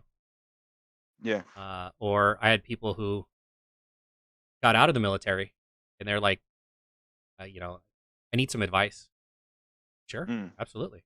Because you never know yeah. when that one, you never know what if you never did that, you never know what could have happened. You know, Yeah. Yeah. yeah, I went through a lot of shitty stuff, but I lost a lot of good friends. But I also feel like I did good. You know, Mm, mm. and of course, I would do it again in a heartbeat. Yeah. Uh, Yeah. Okay. would I change? I figured that's what your answer would be, Yeah, by the way. I mean, I don't even think I would change anything Yeah. Okay. because I am where I am today. I'm who I am today because of that. Yeah. Um, Yeah. but yeah, I feel like uh, there's a few things in history that I would change, big things, but nothing. Yeah. That you could have done directly. Yeah, absolutely. Yeah. Uh, Yeah. I mean, I wish some things could have changed, been different, but Mm, mm. uh, I don't think I would. I don't think I would change anything Yeah. from it. Okay. Um, but yeah. So we asked that, and now we normally turn it into Q&A. Speaking of Mm, that, yeah. um, just kind of wrapping up. Like, do you have anything to plug? You'd like to Not plug? really, man. Okay. Nah. I'm just kind of like doing my own thing now. I don't not doing any like self promotion or anything. Just Yeah. kind of When I you got enough work, getting plenty of there gigs. So fucking you go. If you're ever in Australia yeah. and you hear like music, it comes from this guy. If you're ever out and about anywhere, it probably comes from them. Yeah, So yeah. So we do. I'll just do a quick rundown. We do. I think I did. I go through this at the beginning. yeah, you did. You did. Yeah, yeah. We're just basically curating music for bars and restaurants. Yeah. Keeps me pretty busy. So Yeah, that's absolutely. good. And then still DJing, still the odd gig here and there. I'm getting Nice. old. I'm feeling old now. Boy, tell But me about yeah. it. So one of the bars I've been playing at, I think it's kind of just before. Oh no, it's after COVID, but we're picking back up now. They've Mhm. just reopened dance floors this weekend. Hey, The first weekend dance floors have been open in like indoor dance floors in almost a year. jeez. And drinking age here is 18. So there's a lot of like, I reckon this bar is probably 80% 22 and under, 21 and under. And I'm pushing 32 now, and I'm just like, oh fuck, I feel old here. Oh, so do I. So, yeah, Hearing you say you're yeah. 32, I'm like, oh, wait. We're not that. our ages aren't that far. Yeah, but it's just when you're in that young crowd, I Yeah. definitely feel it. Definitely feel it. But There's quite a few um, people that are in this channel that are in their 20s, yeah, yeah, early 20s. So, yeah, yeah. Okay. yeah. Well, you're Uh, young. Most yeah, people are young. yeah. Enjoy it while you can. Don't Never forget grow that. up. Yeah, Was yeah. it Never grow up. Billy Madison? Yep. Yeah. Yeah. Stay So young forever. yeah. Yeah. So if anybody has any questions, feel free to ask them. Uh, we're gonna Mm. start wrapping up soon. So if you have a question that relates to anything that we talked about today, uh, Yep. feel free to ask. I'm not gonna be answering like who shot JFK or anything like that. Yeah. Not yet. Well, Do you know? you can read. Well, I can't confirm or deny anything. Yeah. Some stuff has a time limit. Other stuff doesn't. So, Yeah. Okay. Yeah. Yeah. Fair enough. Fair enough. Are you itching to get back into DJing or what? oh boy, I'm itching to get back into making music. Making music? Yeah. Okay. I put out a couple songs. Put out like 4 or 5 songs. Yeah. I know. You sent them to me. I've heard them. Yeah. So, Yeah. but What else? I'm itching to get Go back into ahead. that. But I just I want to get a permanent studio set up. You know, Mm. just to be more professional. I don't like doing stuff half-assed because I Yeah. put my name on it. You know. Yeah. But I wouldn't mind DJing every once in a while. But I don't know if I want to Yeah. Okay. spend that much money just to buy some. I don't have any. I don't have tables or anything. So Yeah. Yeah. Well, that's one thing I've liked about bars and clubs in Australia is most of them have decks. already just in Like it. already, yeah, in the DJ booth. Like I'll just rock in now with I got like a little headphone bag which has got my headphones and USB sticks, Yeah, pack of chewing gum. And that's it. that's what's That's up. it. Yeah. Yeah. Easy So life. it's good. When I was living in Brisbane before, Yeah. it wouldn't be uncommon to play like 2 or 3 venues in a night. Mhm. So you do like a 2-hour set and then you'd walk, I don't know, 2 blocks to the next bar and then do a 2-hour set there. And yeah, a couple friends go to the casino in between sets. Yeah, So you like have all these chips in your headphone bag nice. Could you imagine and doing go that? back to the casino afterwards. Could you imagine doing that if you had to carry your stuff around? Well, you couldn't. Exactly. Yeah. Yeah, that's what I mean. Like it was just like luxury. Remember, I never used USBs or anything until I came to Australia. It was all turntables and Serato. Yeah. So Yeah. Absolutely. pretty spoiled. Yeah, now it's just Yeah. it's easy now. So Living the high life for sure. yeah, Uh, that's great. I remember the first time. Oh man, I think it was the night we got you to do karaoke. Uh, you were like, "Yo, you're too faded to drive." You're like, "Yo, can you give me a ride home?" Yeah, sure, man. yeah, And you're like, put these tables in the back. I'm like, sure. yeah, I was like, I got yeah, it. I picked it up and I was like, what the fuck? Like, whoa, these things, this is heavy. You know, yeah, yeah, I put it in the yeah. trunk and then, yeah, I was like, oh, Mm. Yeah. Yeah. yeah, A lot of good times in Chico. yeah. Here, There. at the bar we used to work at, they had karaoke every Thursday, and we used to peer pressure people into doing karaoke. Uh, and it was like, oh well, you're new here, you have to do it. It's a requirement. Yeah, Uh, oh, that was fun. yeah. And I'm not a big karaoke fan, so it was I could probably count on one hand the amount of times I've done karaoke. Yeah, So nice. yeah. Yeah. I think I did it at least once a week. I think every Yeah, Thursday okay. I did something. Uh Yeah, just with yeah, somebody. Somebody like yeah, duet with somebody. Or like, I don't know. One of the waitresses would be like, "Oh, I want to do it." And then they'd get up yeah. there and be like, "Freeze." Nah, too And it's scared. like, Yeah, yeah, and it's like, "Okay, I'll be your backup dancer type thing, yeah. you know." Hold That down the fort. that place was so this was Yeah, it was. uh Is that still around? I'm assuming it's probably still around. Actually, I talked with I'll tell you later. I don't want to start. I have to name names to do that, and I don't want to name people's names out. Hang on, I'm just jumping on the old Google. Quackers Fire Grill and Bar. It's still Apparently there. it's Uh, apparently it's still open. yeah, it's still there. Uh, Wow. but yeah. So I don't see anybody asking questions. So, uh, oh, I appreciate you being here, man. I appreciate you Thanks, man. uh, doing Thank this. you. I couldn't think of anybody else I would have rather had to sit down and have this conversation with than you. Thanks, man. I appreciate it. Yeah, It was an honor to have a chat with you. thank you. I've always wanted to like know a bit of background, know how you got there and stuff, but then like Yeah, we've never really had a chance to sit down and talk about it. So yeah, absolutely. it's good. Yeah, it was a good time. Good time for sure. So yeah. Um, Anything you want to plug?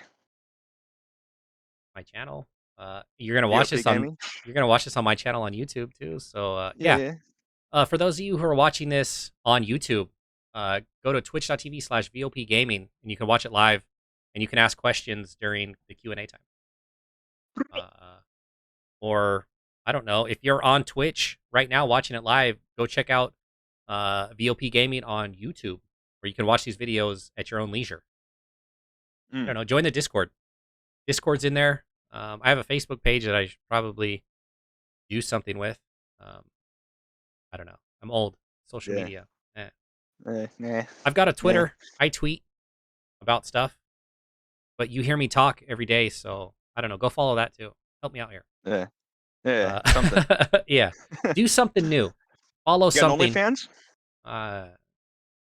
Can't Not one you want to confirm promote? or deny if I've got an OnlyFans or not. But maybe I'll give you those deets later. Yeah. But yeah. But Sweet yeah. as. So All right.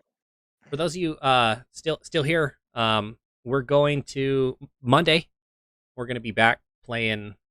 I don't know what we're gonna do Monday. Monday, same time, same channel, same VOP network. But yeah, until we finish out, I want to thank everybody for the support. That raid, I appreciate you. Let's see who else was in here. Peach Monster, Soccer. I want to thank all you guys for your support. Misfit, you guys are great. But until Monday, thank you for your support. As always, remember who you are. See you in the next one.